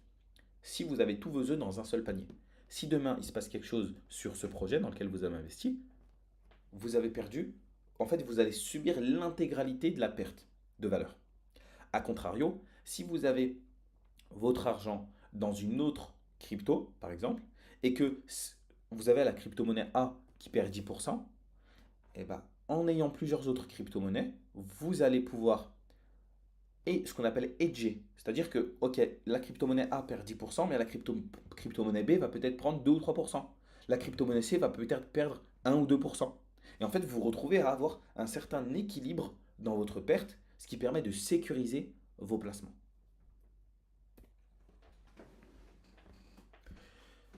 Et ensuite, c'est un suivi qui est régulier. Pourquoi? Parce que le musulman, c'est quelqu'un qui est intelligent. Et l'intelligence, au sens biologique du terme, c'est la capacité à s'adapter à une situation donnée. Donc votre capacité à adapter votre stratégie d'investissement en fonction de la situation que vous rencontrez. Ça peut être vous personnellement ou bien ça peut être la situation du marché. Parce que si vous recevez plusieurs milliers d'euros, vous gagnez plusieurs milliers d'euros chaque mois par exemple, vous n'allez pas investir de la même manière que si du jour au lendemain, vous perdez votre travail, car on vous en préserve, ou bien il vous arrive quelque chose, peu importe ce que c'est, qui fait que vous allez gagner beaucoup moins. Donc la première chose que vous allez devoir suivre, ça va être votre situation financière, vos objectifs financiers, votre situation familiale. Et en prenant tout ça en compte, ça va vous permettre de savoir combien vous allez investir, avec quelle régularité, sur quel projet, est-ce que je prends du risque ou pas, quels sont mes objectifs, est-ce que j'ai envie de rester en France. Je sais qu'il y en a plusieurs parmi vous qui souhaiteraient aller vivre dans un autre pays avec leur famille. Et bien, tout ça, c'est des objectifs. Et en fonction de ces objectifs-là, il faut faire toute une stratégie. Mais cette stratégie-là, il faut l'adapter. Parce que si demain, je ne sais pas, votre objectif c'est d'aller vivre en Algérie, et ben, ce ne sera pas du tout le même budget que si votre objectif c'est d'aller vivre à 10 heures d'ici, à 10 heures d'avion d'ici. Que si votre objectif c'est d'aller vivre en Asie, ou bien en Indonésie, en Malaisie, peu importe. Ce ne sera pas le même montant. Du coup, la stratégie doit être différente. C'est pour ça que ce suivi régulier de vos performances, de votre situation personnelle, il est extrêmement important. Pareil, si vous vous rendez compte que le marché ne fait que de se casser la gueule sur plusieurs semaines, plusieurs mois, même quelques jours en réalité, eh ben, la position intelligente, c'est de se dire, ok, là le marché il est en train de dérouiller, je vais arrêter mes investissements, le temps que le marché se rééquilibre, et ensuite je me repositionne en fonction des opportunités qu'il peut y avoir. Parce que ça ne sert à rien d'investir bête et méchant tous les mois, chaque semaine, sans regarder son portefeuille, sans faire attention à l'évolution, etc. Mais à contrario, ça ne sert à rien de changer H24 chaque jour sa stratégie. Il faut que vous ayez une stratégie qui soit adaptée aussi au temps que vous avez à donner à l'investissement crypto et à l'investissement de manière générale. Donc maintenant, je vais vous donner quelques outils pour investir en crypto. Et je vais vous mettre les liens directement dans le chat, comme ça vous y avez accès. Hop là, hop là. Donc ce que vous devez savoir, c'est que... euh, oh non, ça c'est pas la bonne donnée, c'est pas grave. Donc il faut savoir que on a plus de 150 plateformes d'échange différentes. Ça c'est un point qui est extrêmement important. Il y a énormément de plateformes d'échange et d'outils qui vont vous permettre d'investir en crypto-monnaie. D'autres de manière plus intuitive ou pas, d'autres en mettant des stop-loss, d'autres avec des outils beaucoup plus poussés dans la stratégie, d'autres où vous allez pouvoir effectuer vos tracés sur vos graphiques, faire vos analyses, etc. etc.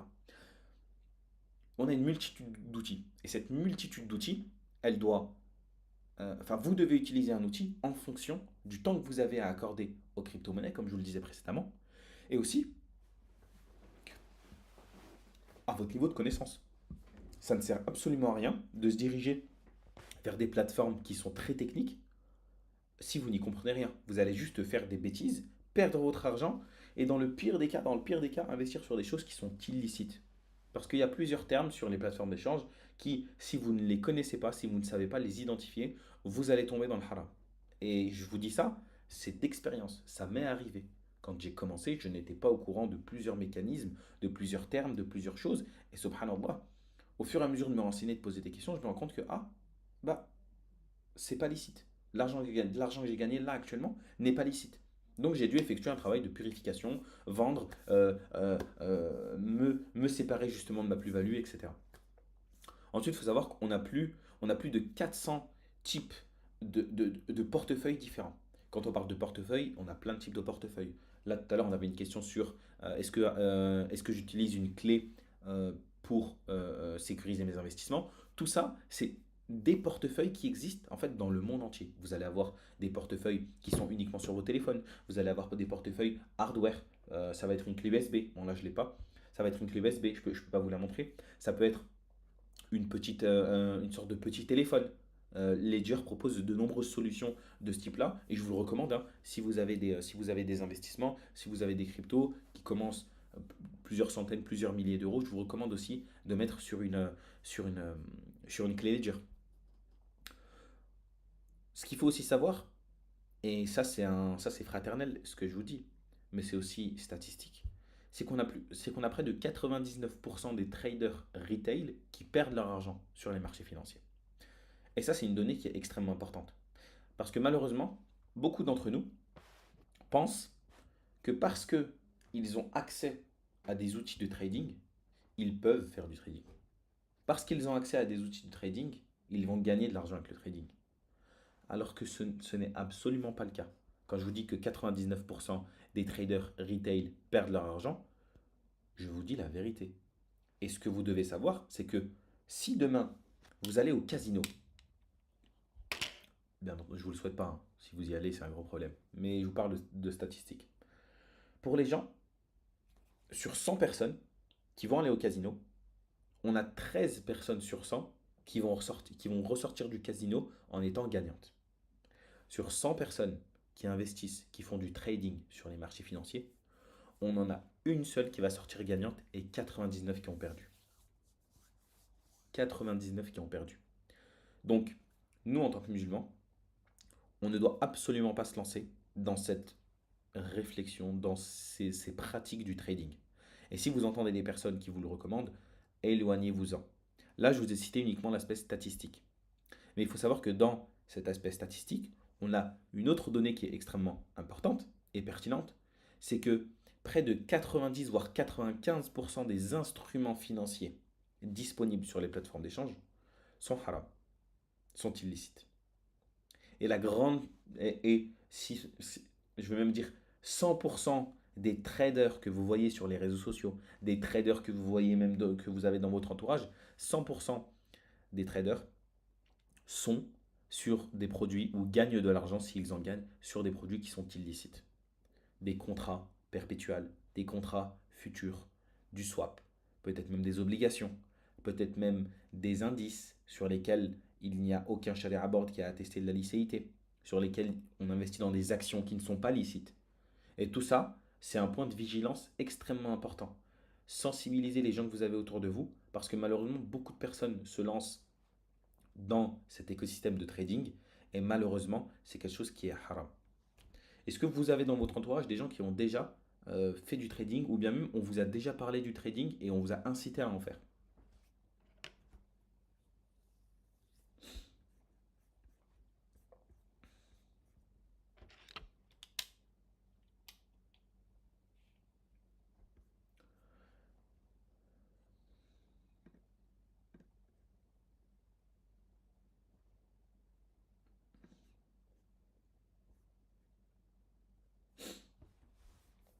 Alors j'attends les réponses, hein. Euh, oui, ils sont partout, tu peux pas leur échapper. C'est vrai, hein, subhanallah, ils sont vraiment partout. Et en plus de ça, malheureusement, malheureusement ils ont souvent une tête et un prénom arabo-musulman. Ouais, donc, souvent, c'est des gens de chez nous.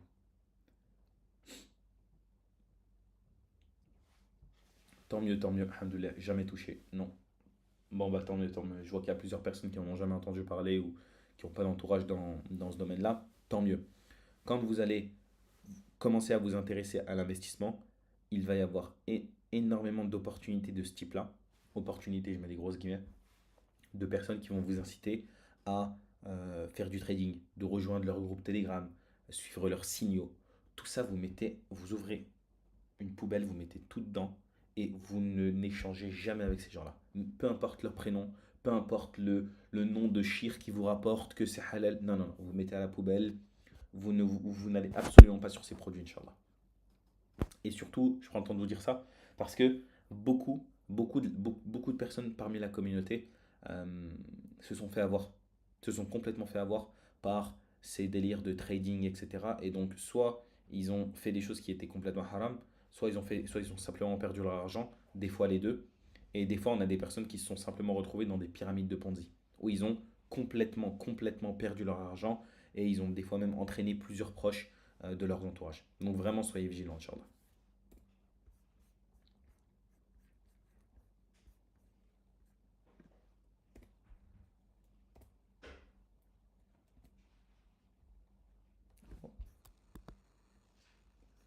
Ah, attendez. Bon, il y a un petit bug. Mais je vais vous le mettre ici, Inch'Allah.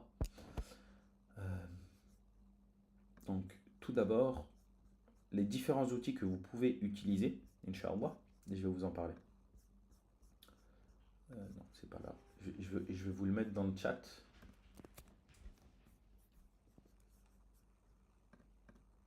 Oh. Ah, voilà, je le vois ici. Hop là. Ok, bon, normalement, là, enfin, confirmez-moi que vous voyez encore mon écran.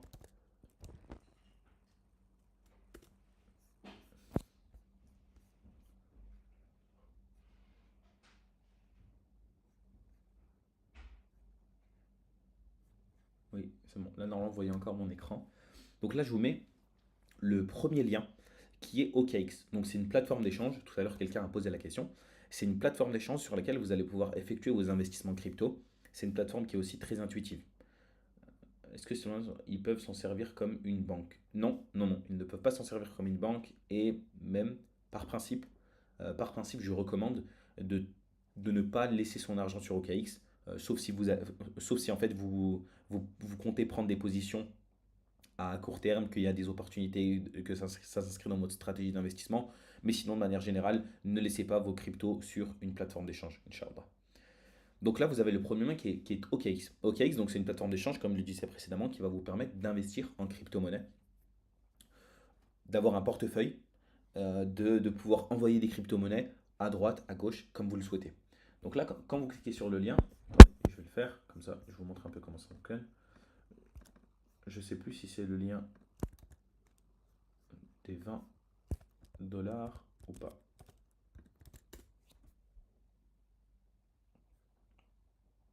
Ah non, on ne l'a plus. Bah, écoutez, là, quand vous arrivez dessus, en fait, vous avez la possibilité du coup de créer un compte OKX. Je vous recommande de le faire, Inch'Allah. Ça va être utile justement pour la suite de l'aventure. Ce que vous allez voir mettre en place dans les heures, voire jours à venir, Inch'Allah. Donc OKX, c'est la première chose à télécharger, le premier outil à avoir justement sur son portefeuille. Le deuxième outil que vous allez devoir avoir, ça va être une ledger. Pas tout de suite, d'accord? Pas tout de suite. Pour l'instant, il faut juste tester, commencer peut-être à investir 5 ou 10 euros, que vous, voilà, que vous vous fassiez un petit peu la main avec cet outil. Et de fil en aiguille, en même temps que votre quantité de connaissances va augmenter, votre capacité à investir pourra augmenter. Votre capacité financière d'investissement pourra aussi augmenter. Pour le moment, restez tranquille, pas besoin de se presser, Inch'Allah. Mais la Ledger, à terme, il faudra l'acheter. Je vais vous montrer à quoi ça ressemble une Ledger. Une clé Ledger, à quoi ça sert? Une clé Ledger, en fait.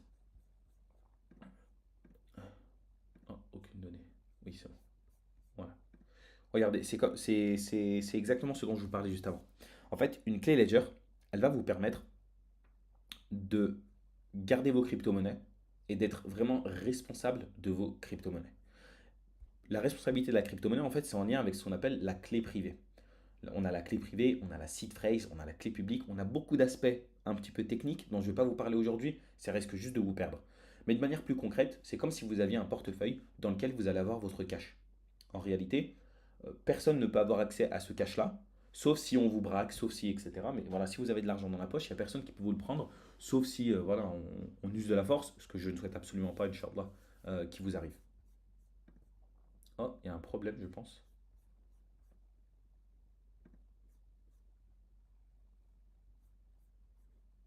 Euh, Est-ce que vous m'entendez encore?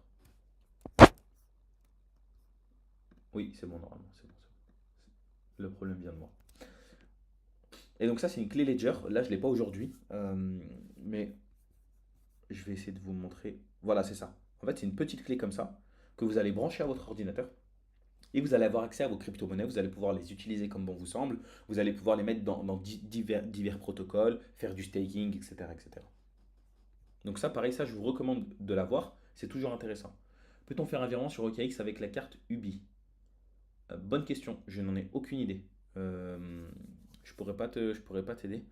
Moi, je vous recommande juste de faire un virement classique, hein, depuis votre compte bancaire. Ou bien de faire avec. Ils ont aussi PayPal, ils ont aussi la carte bancaire. Pour un petit test, on n'entend plus. Allô, allô? Ouais, normalement, ça va revenir là.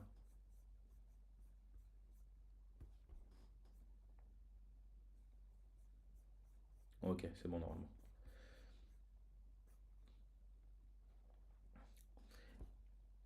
Et donc, euh, moi, je vous recommande de faire un test juste avec la carte bancaire. Par exemple, vous allez juste mettre 5 ou 10 euros, enfin, je dis une bêtise, hein, et vous allez acheter par exemple du Bitcoin. Moi, je vous recommande, bam, vous mettez 5 ou 10 euros, vous achetez un peu de Bitcoin et vous allez tester un peu la démarche, vous allez voir comment ça fonctionne, vous allez comprendre un peu l'interface de KX. Sur KX, vous avez une interface qui est simple et une interface qui est plus technique. Moi, je vous recommande de rester sur l'interface qui est simple au départ, sur téléphone. C'est intuitif, c'est clair. Et si vous avez des questions ou quoi, ben là, de toute façon, je suis là, vous pouvez les poser dans le chat, Inch'Allah. Ensuite, on a un troisième outil. Donc voilà, je ne vais pas rester trop longtemps. On a un troisième outil qui s'appelle Finari. Pareil, Finari. Je vous le mets ici, Inch'Allah. Hop là. Aussi, on a un troisième outil qu'on appelle Finari. Finari, qu'est-ce que c'est? Est-ce que certains d'entre vous en ont déjà entendu parler de Finari? Je vous laisse mettre un petit pouce ou un petit oui ou non dans le chat, Inch'Allah. Est-ce que certains d'entre vous ont déjà entendu parler de Finari?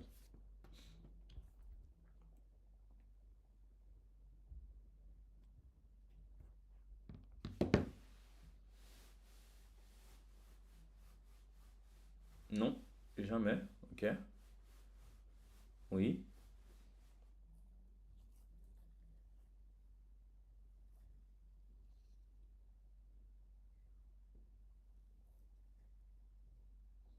Je vais répondre à ta question, Anas. Attends. Euh, non. Ok, ok. Alors, Finari, en fait, c'est une plateforme qui va vous permettre d'agréger tous vos différents comptes bancaires et comptes d'investissement sur un seul et même outil. Vous vous en doutez, ça va vous permettre de savoir en temps réel combien est-ce que vous avez en crypto, en actions, en ETF, en immobilier, si vous avez des montres, si vous avez des terrains au bled, des appartements, peu importe. Tout ça, en fait, vous allez pouvoir le mettre dans Finari et ça va vous donner automatiquement une vision globale sur tout votre patrimoine. Et ça, je trouve que c'est super intéressant quand on veut s'inscrire, quand on veut inscrire sa stratégie sur du long terme.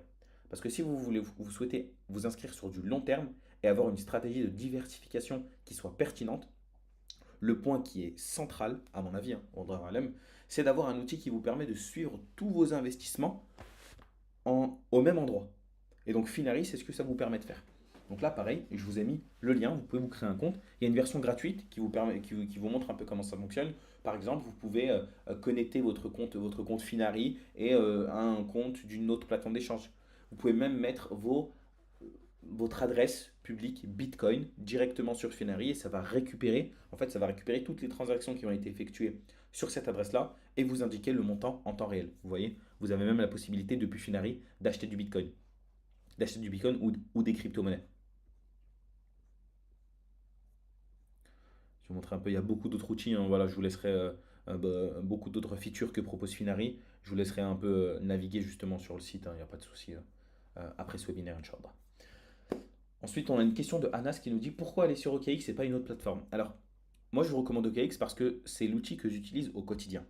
Et c'est l'outil avec lequel j'aurais aimé commencer quand j'ai investi en crypto. Bien entendu, il ne faut pas que vous n'ayez qu'une seule plateforme d'échange. Pourquoi? Parce que sur certaines plateformes, on va avoir certaines fonctionnalités qu'on ne retrouve pas sur d'autres. Et de l'autre côté, on va avoir euh, certaines cryptos qui sont disponibles sur une plateforme X et pas sur une plateforme Y. Et à ce moment-là, c'est toujours bien et pertinent d'avoir différentes plateformes d'échange, dans chacune avoir un petit peu de liquidité au cas où il y a une opportunité. Je vous donne un exemple. Attendez. Pas de risque que l'État ne voit nos détentions de crypto-monnaies si on connecte toutes ces API. Alors, là, on a une question du frère Ismaël qui nous dit pas de risque que l'État ne voit nos détentions de crypto-monnaies si on connecte toutes ces API. Alors, du moment que vous êtes français et que vous achetez des crypto-monnaies, euh, l'État peut tout savoir de vous. Pourquoi? Parce qu'au moment où au moment où vous allez vouloir créer votre compte d'investissement, vous allez faire ce qu'on appelle un KYC. KYC, c'est Know Your Customer. C'est-à-dire que chaque entreprise est soumise à l'obligation de vérifier l'identité de ses utilisateurs, l'identité de ses investisseurs. Et à ce moment-là, ils vont automatiquement relier toutes les transactions qui sont effectuées avec votre compte OKX, votre compte Binance ou peu importe, automatiquement à votre identité. Donc si demain, il y a un contrôle, bien entendu que euh, si ils remarquent que vous avez un compte crypto, etc., ça va être très facile pour eux d'aller récupérer toutes ces informations. Mais parce que c'est les règles du jeu, on est en France, c'est comme ça que ça fonctionne. Donc il y a toujours une possibilité pour l'État d'aller récupérer ces informations sans qu'on ne puisse rien faire. Mais voilà, l'idée en investissant en crypto-monnaie, c'est pas de se dire qu'on veut sortir du système, euh, du système de l'État. L'idée, c'est d'avoir des alternatives pour pouvoir partir, pour pouvoir être beaucoup plus libre financièrement. Là, je remets la présentation, je remets un grand. Ensuite, comment est-ce que moi je fais pour sélectionner mes projets d'investissement?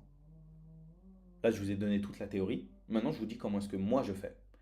Je ne vais pas vous dire ce que j'ai exactement dans mon portefeuille, comment je le constitue, ce sur quoi je suis positionné, mais je vais vous donner quand même quelques billes pour que vous puissiez avoir une idée d'une stratégie d'investissement que je vais vous montrer ou bien même que vous pouvez répliquer. Bien entendu, je ne recommande pas de la répliquer parce que moi, pareil, elle est adaptée, cette stratégie en fait, elle est adaptée à mes objectifs, à ma situation financière, à ma situation personnelle.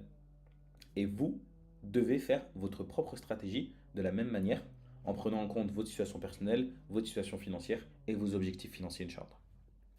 Donc, moi, je fais en fait une stratégie, je l'ai appelée, c'est DCA 25-80-20. Qu'est-ce que j'entends par DCA 25-80-20? Le premier point, c'est que je vais aller sélectionner uniquement des projets qui sont dans le top 25. Pourquoi est-ce que je décide de faire ça? Parce que pour moi, les projets qui sont dans le top 25, ce sont des projets qui sont euh, résilients. C'est des projets qui ont prouvé qu'ils ont su sortir de grosses crises. C'est des projets qui ont su innover, peu importe la situation du marché. Et donc, c'est des projets dans lesquels j'ai confiance. En fait, très simplement, c'est comme si vous aviez 25 entreprises différentes et que ces 25 entreprises différentes, enfin, disons que vous avez plusieurs millions d'entreprises, et ben dans ce million d'entreprises, il y a toujours des entreprises qui sortent du lot parce qu'elles arrivent à se démarquer, elles arrivent à faire du chiffre d'affaires, elles arrivent à rester en vie dans leur marché, peu importe la réglementation qu'il va y avoir. Et donc ça montre en fait leur potentiel de résilience. À quel point est-ce qu'elles sont prêtes à encaisser un coup. Et moi, c'est comme ça que je sélectionne mes projets.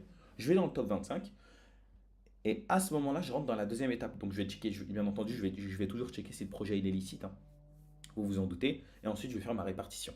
Mais je prends toujours le top 25. C'est beaucoup plus simple pour moi parce que c'est la capitalisation boursière de chacune des de chacun des projets, de chacune des cryptos, qui va me rassurer ou non dans l'investissement dans cette dernière. Donc ça, c'est pour le top 25.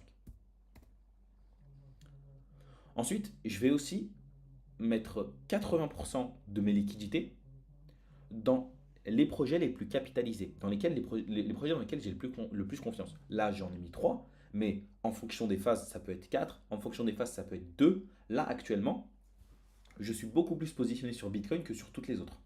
Et donc, sur la répartition, j'ai 80% de mon portefeuille qui va être sur des classes d'actifs beaucoup plus sécurisées, entre guillemets. Il n'y a rien de sécurisé, mais en tout cas, qui sont moins volatiles. Et en faisant ça, ça me permet de sécuriser la plus grosse partie de mon patrimoine. Parce que, étant donné qu'on est en crypto-monnaie, si on n'a pas une stratégie des risques qui est intelligente, on a complètement, on est complètement soumis aux lois du marché et on risque de tout simplement perdre l'intégralité de son argent. Comme je vous ai dit, des pertes de 70, 60, 60, 70, 80%, c'est des choses qui me sont arrivées.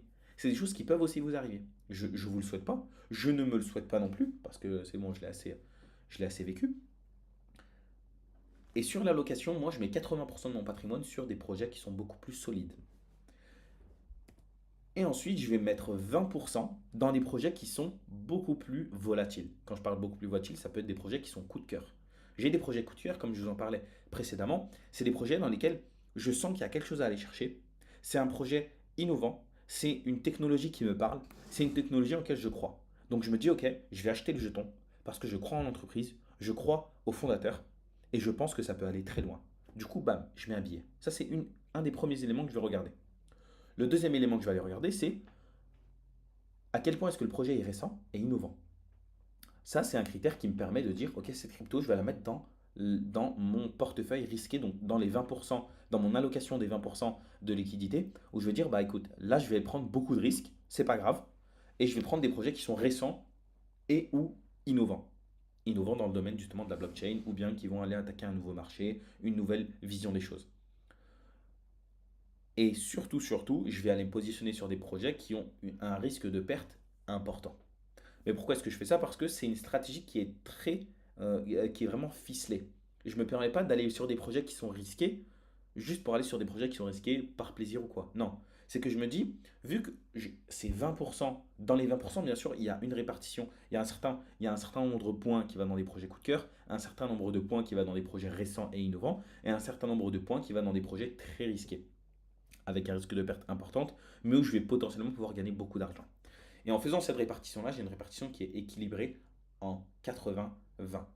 Et ce que je vous recommande, de manière générale, c'est d'avoir une répartition qui soit adaptée à vos objectifs. Donc, est-ce que je cherche à faire beaucoup d'argent? Si c'est le cas, ok, ben, beaucoup d'argent en peu de temps, ok, ben, il va falloir aller sur des projets qui sont très risqués. Donc, l'allocation, beaucoup plus importante sur des projets qui sont risqués. Vice versa, est-ce que non, j'ai envie de construire quelque chose sur du long terme, j'ai envie de capitaliser sur le long terme, de capitaliser sur les rendements composés, et bien là, non, vous allez sur du long terme, et donc votre allocation elle sera complètement différente. Et si je place mes cryptos sur ma ledger et qu'ensuite je souhaite sortir cet argent, mais que je ne suis plus en France, je peux sortir sur un compte tunisien par exemple. C'est une bonne question. C'est une bonne question, mais en règle générale, du moment que tu as acheté tes cryptos, tu l'as fait depuis une plateforme d'échange.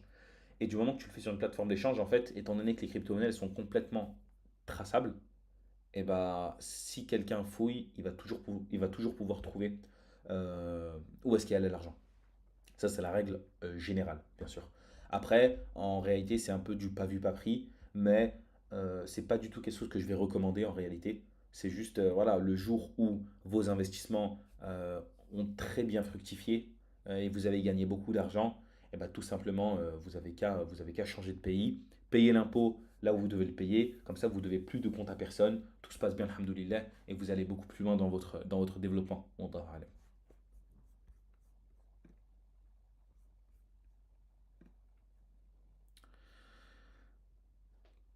Est-ce que vous avez des questions, Inch'Allah?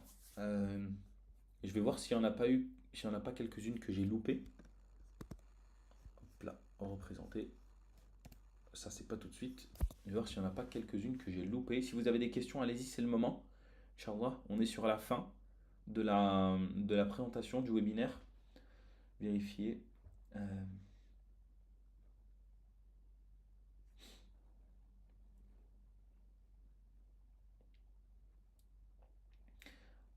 on avait une question de Anas qui nous dit, quand tu parles de projet, ça veut dire quoi exactement?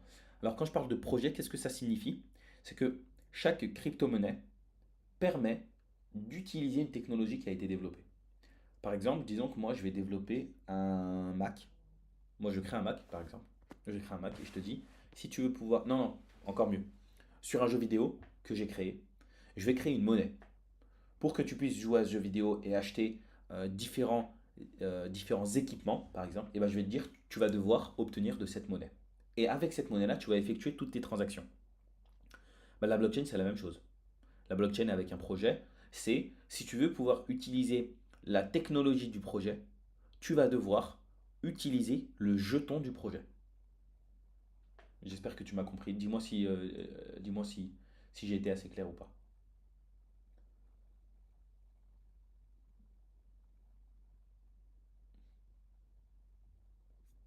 Je regarde, est-ce qu'il y a des questions? Ok, parfait. Investir dans l'or, crypto et les ETF, qu'en penses-tu? Peux-tu nous en dire plus? Alors, moi, je recommande pas du tout d'investir dans l'or crypto. Si vous tenez vraiment à investir dans l'or, bah, j'ai fait une vidéo il y a pas longtemps et subhanallah, j'en ai parlé avec Talal Lahlou dans une interview que j'ai fait tout à l'heure. Je la mettrai sur ma chaîne dans les semaines à venir, où je parlais de l'investissement dans l'or. Si vous tenez à investir dans l'or, moi je vous recommanderais juste d'acheter de l'or physique, sans vous prendre la tête. Vous allez dans une boutique, vous achetez de l'or physique, comme ça vous êtes sûr, alhamdoulilah, il n'y a aucun problème. Vous l'achetez de main à main, vous savez ce que vous achetez, et vous rentrez dans aucune choubohet, vous rentrez dans aucune divergence, vous êtes serein dans vos têtes. Ensuite, les ETF, bah, ouais, ouais, les ETF, c'est une bonne chose. Franchement, si vous voulez constituer un portefeuille action, c'est une très bonne chose, les ETF. Voilà, un ETF, je dirais beaucoup plus un investissement très régulier, sans forcément adapter chaque mois. Mais voilà, vous investissez de manière régulière, un certain montant, tous les mois, ça suffit amplement. Bon, voilà. Et après, à côté de ça, vous pouvez faire aussi ce qu'on appelle du stock picking. Vous pouvez aller prendre certaines actions que vous achetez. Dans le domaine des actions, actions ETF, les titres financiers, on a, euh, on a aussi le PEA, le PER, l'assurance vie. On a énormément de choses justement à prendre en compte dans sa stratégie. Mais du coup, comment on sait si c'est licite d'investir sur Bitcoin et Ethereum par exemple? Bah, Bitcoin et Ethereum, alors il y a beaucoup, pour Bitcoin en tout cas, pour Bitcoin, il y a beaucoup d'avis juridiques qui sont sortis justement sur la question. Et investir dans Bitcoin est licite, sur ça il n'y a aucun problème. Investir dans Ethereum aussi est licite. Pourquoi? Parce qu'on en revient justement aux critères et aux standards de licéité dont j'ai parlé précédemment. Et Ethereum rentre complètement dans ces critères-là, sans aucun problème, notamment sur les solutions pour investir dans l'immobilier sans riba, comme tu évoquais tout à l'heure. Alors oui, il y a certaines solutions euh, qui existent. Je ne peux pas les citer aujourd'hui parce que j'ai pas assez fait mes recherches sur ces solutions pour savoir déjà si elles sont complètement licites et sérieuses. Parce que malheureusement, il y a beaucoup de choses qui sortent avec l'outil marketing de oui, je suis halal, je suis finance islamique, j'ai un charia à bord, j'ai ci, j'ai ça. Mais malheureusement, il y en a beaucoup qui mentent. Il y en a beaucoup qui utilisent ça juste pour appâter justement les musulmans. Parce qu'en fait, ils savent pertinemment que les musulmans ont du capital, les musulmans ont de l'argent, et les musulmans n'investissent pas. Les musulmans ont beaucoup d'argent sur leur compte en banque, et du coup, ils veulent appâter ce public-là. Donc, il faut être très vigilant. Là, aujourd'hui, je ne peux pas vous citer de solutions qui vous permettent d'investir en immobilier. Il y en a quelques-unes. Par contre, par exemple, ça va être avec la SCPI. Ça peut être avec des sous-cooks qui sont justement basés sur de l'immobilier. Je sais qu'il y a des choses qui existent comme ça, où vous pouvez justement vous positionner, notamment en France ici avec 570 Easy. Mais pareil, je ne le recommande pas forcément. Après, tout dépend en réalité du montant que vous cherchez à investir, tout dépend de votre position. Mais voilà, faut rester vigilant, il faut savoir ce qu'on fait et pourquoi on le fait. Les projets s'autofinancent. C'est quoi? Les projets s'autofinancent grâce à leur monnaie, c'est ça si j'ai bien compris. Pas directement, d'accord? Pas directement. Les projets, lorsqu'ils vont se lancer en réalité, en fait, ils vont détenir une bonne partie de leur crypto-monnaie. Et si tu veux, c'est la valeur de la crypto-monnaie, la valeur à laquelle la crypto-monnaie va s'échanger, c'est ça qui va représenter la trésorerie de l'entreprise, si on veut. En fait, si tu veux, quand tu vas créer ton projet, si toi, tu as 1000 jetons par exemple, et que tu sais que les gens sont prêts à acheter ce jeton à 50 euros pièce par exemple, et ben tu sais que toi, tu fais la valeur totale de ce que tu détiens, c'est 50 000 euros. Parce que tu détiens 1000 jetons. C'est comme ça en fait que les projets crypto fonctionnent. Alors oui, oui, oui, il y a Stake, mais voilà, j'en ai pas parlé parce que je connais pas assez bien la plateforme pour en parler honnêtement. J'ai pas encore pris le temps de faire mes recherches pour checker quel est le chalet à bord, la rentabilité, comment ça fonctionne, depuis combien de temps. J'ai pas fait mon audit perso pour parler de ce produit pour le moment. Ensuite, on a aussi la sous-location est une bonne alternative, mais Allahu alam si c'est 100% halal. Tout dépend de ce qu'il y a dans votre contrat de bail. Si votre contrat de bail ne le stipule pas, il n'y a aucun problème.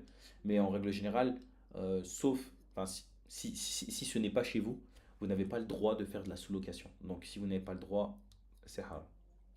On peut trouver où ta vidéo sur l'or avec Dr Talal. Alors, j'ai tourné, j'ai fait l'interview aujourd'hui avec lui. Donc elle sortira que fin du mois, je pense, ou début mars. Wallahu a'lam.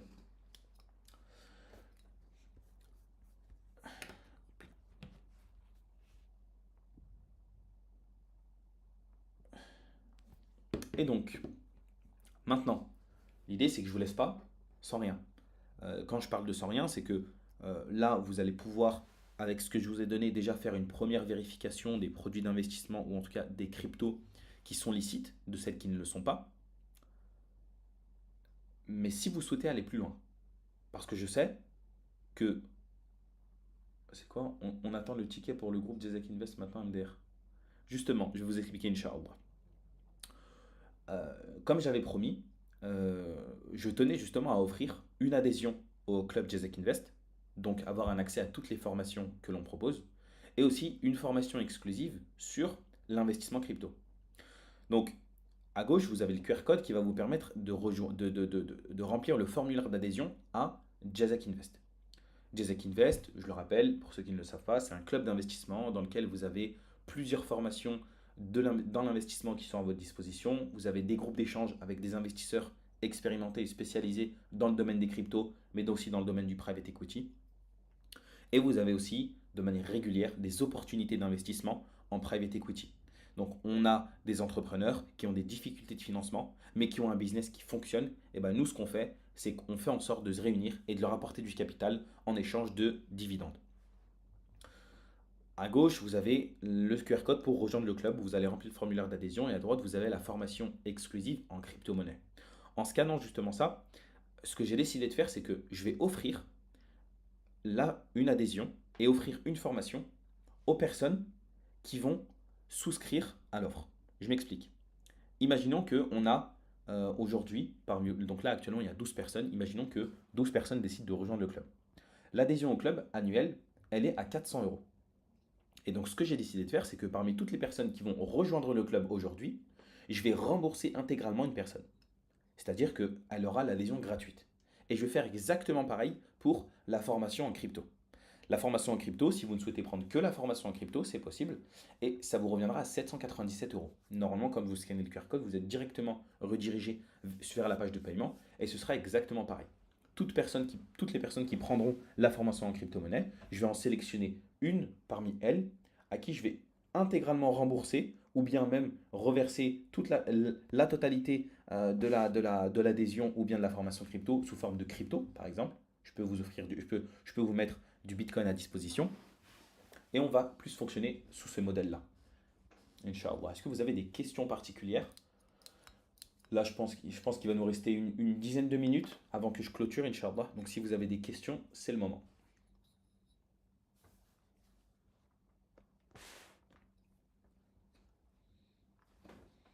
Vous pouvez aussi prendre le temps de remplir le formulaire hein, pour rejoindre le club. Comme ça, je vous ajouterai directement à la newsletter pour que vous soyez tenu au courant justement de tenu au courant de l'actualité. Bien entendu, vous n'allez pas avoir accès à toutes les opportunités, les formations, etc. Mais voilà, vous aurez au moins accès à ces éléments-là, Inch'Allah. Allez-y, il va nous rester 10 minutes, Inch'Allah.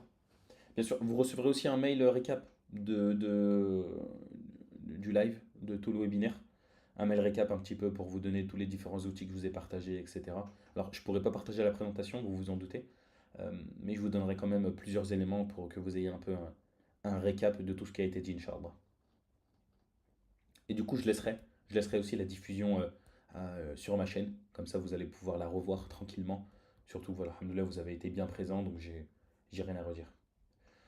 Pour totalement débuter, tu conseilles d'acheter quoi sur OKX? Bon, franchement, tu peux prendre juste un peu de Bitcoin, hein, vraiment. Enfin, tu prends même 5 euros de Bitcoin, ça suffit amplement. Et voilà, mais par contre, après, vraiment, tu navigues sur l'application, tu la découvres, tu regardes ce qui est à ta disposition, quels sont les outils. Tu vois, tu as aussi le OKX Wallet, tu as plein de choses.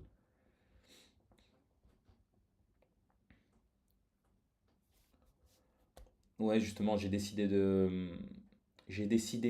de faire ce format-là parce que malheureusement, le totalement gratuit, le totalement offert, les gens ne prennent pas du tout en compte la valeur de ce qu'ils ont entre les mains.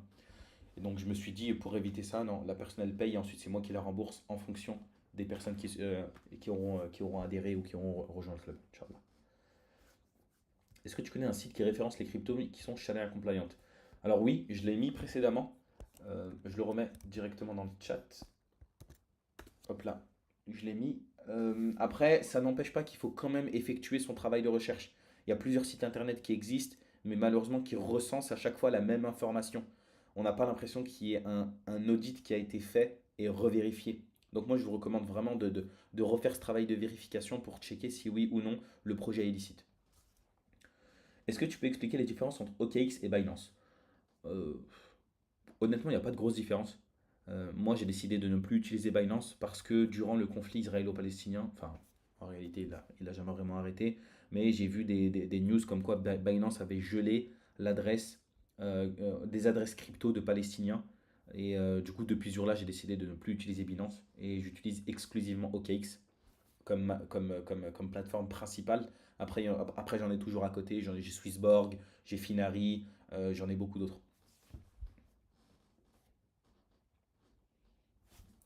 Allez, on va mettre ça, mode question, démarrer une session de questions-réponses. Je sais pas comment ça marche, c'est pas grave. Allez, on va rester 5 ou 10 minutes max. Si vous avez des questions ou quoi, Inch'Allah, pareil, c'est le moment.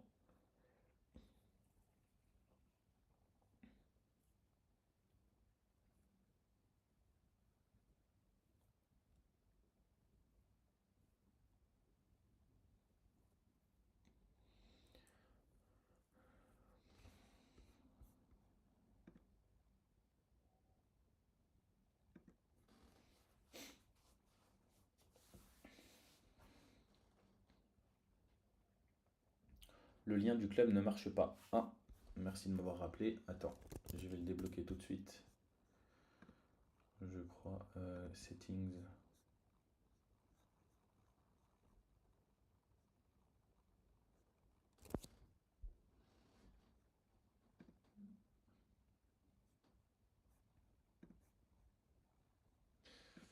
Attendez, je vais débloquer ça.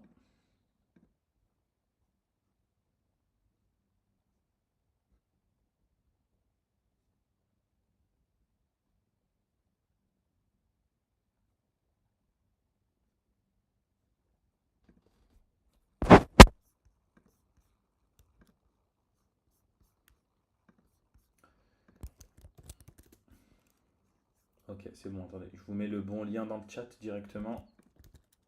Voilà, je vous l'ai remis. Oups, you don't have access to this form. Ouais, je te l'ai remis directement dans le chat. Tu peux cliquer dessus, Inch'Allah. Tu peux cliquer dessus. Ouais, Baraka, Shaima, avec plaisir. J'en profite, dites-moi, Inch'Allah, si vous avez apprécié justement ce genre de format. Je réfléchis justement à essayer de mettre en place des lives, peut-être une fois par semaine, où je vais parler d'investissement, de crypto, de finances, de finances personnelles, de gestion de patrimoine, etc. Si ça vous intéresse, Inch'Allah, dites-le moi dans le chat, comme ça j'essaierai de mettre ça en place un peu plus souvent.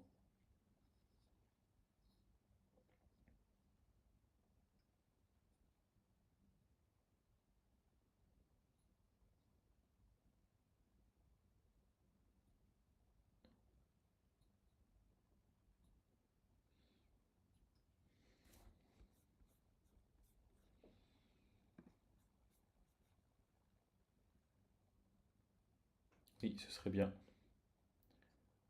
Oui, c'est bon, ça marche.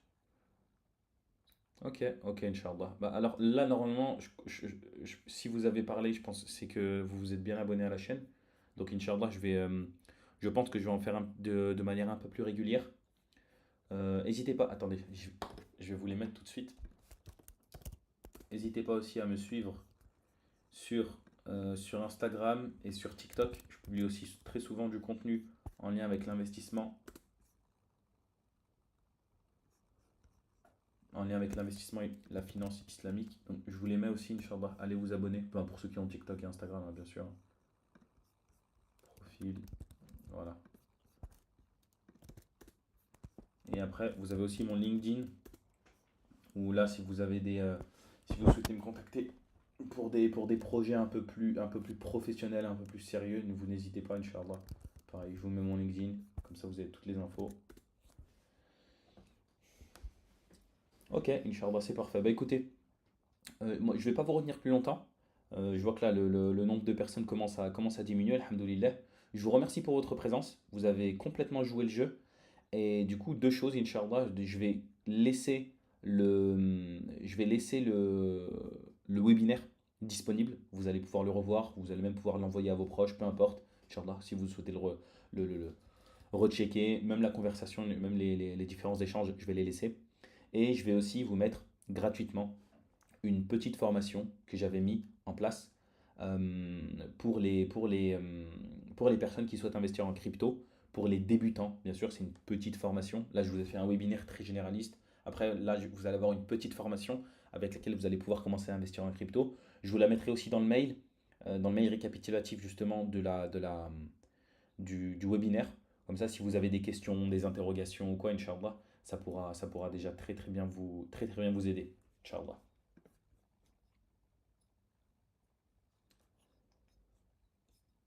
C'est tout bon pour moi, donc je vous dis à très bientôt, Inch'Allah. Salam alaikum.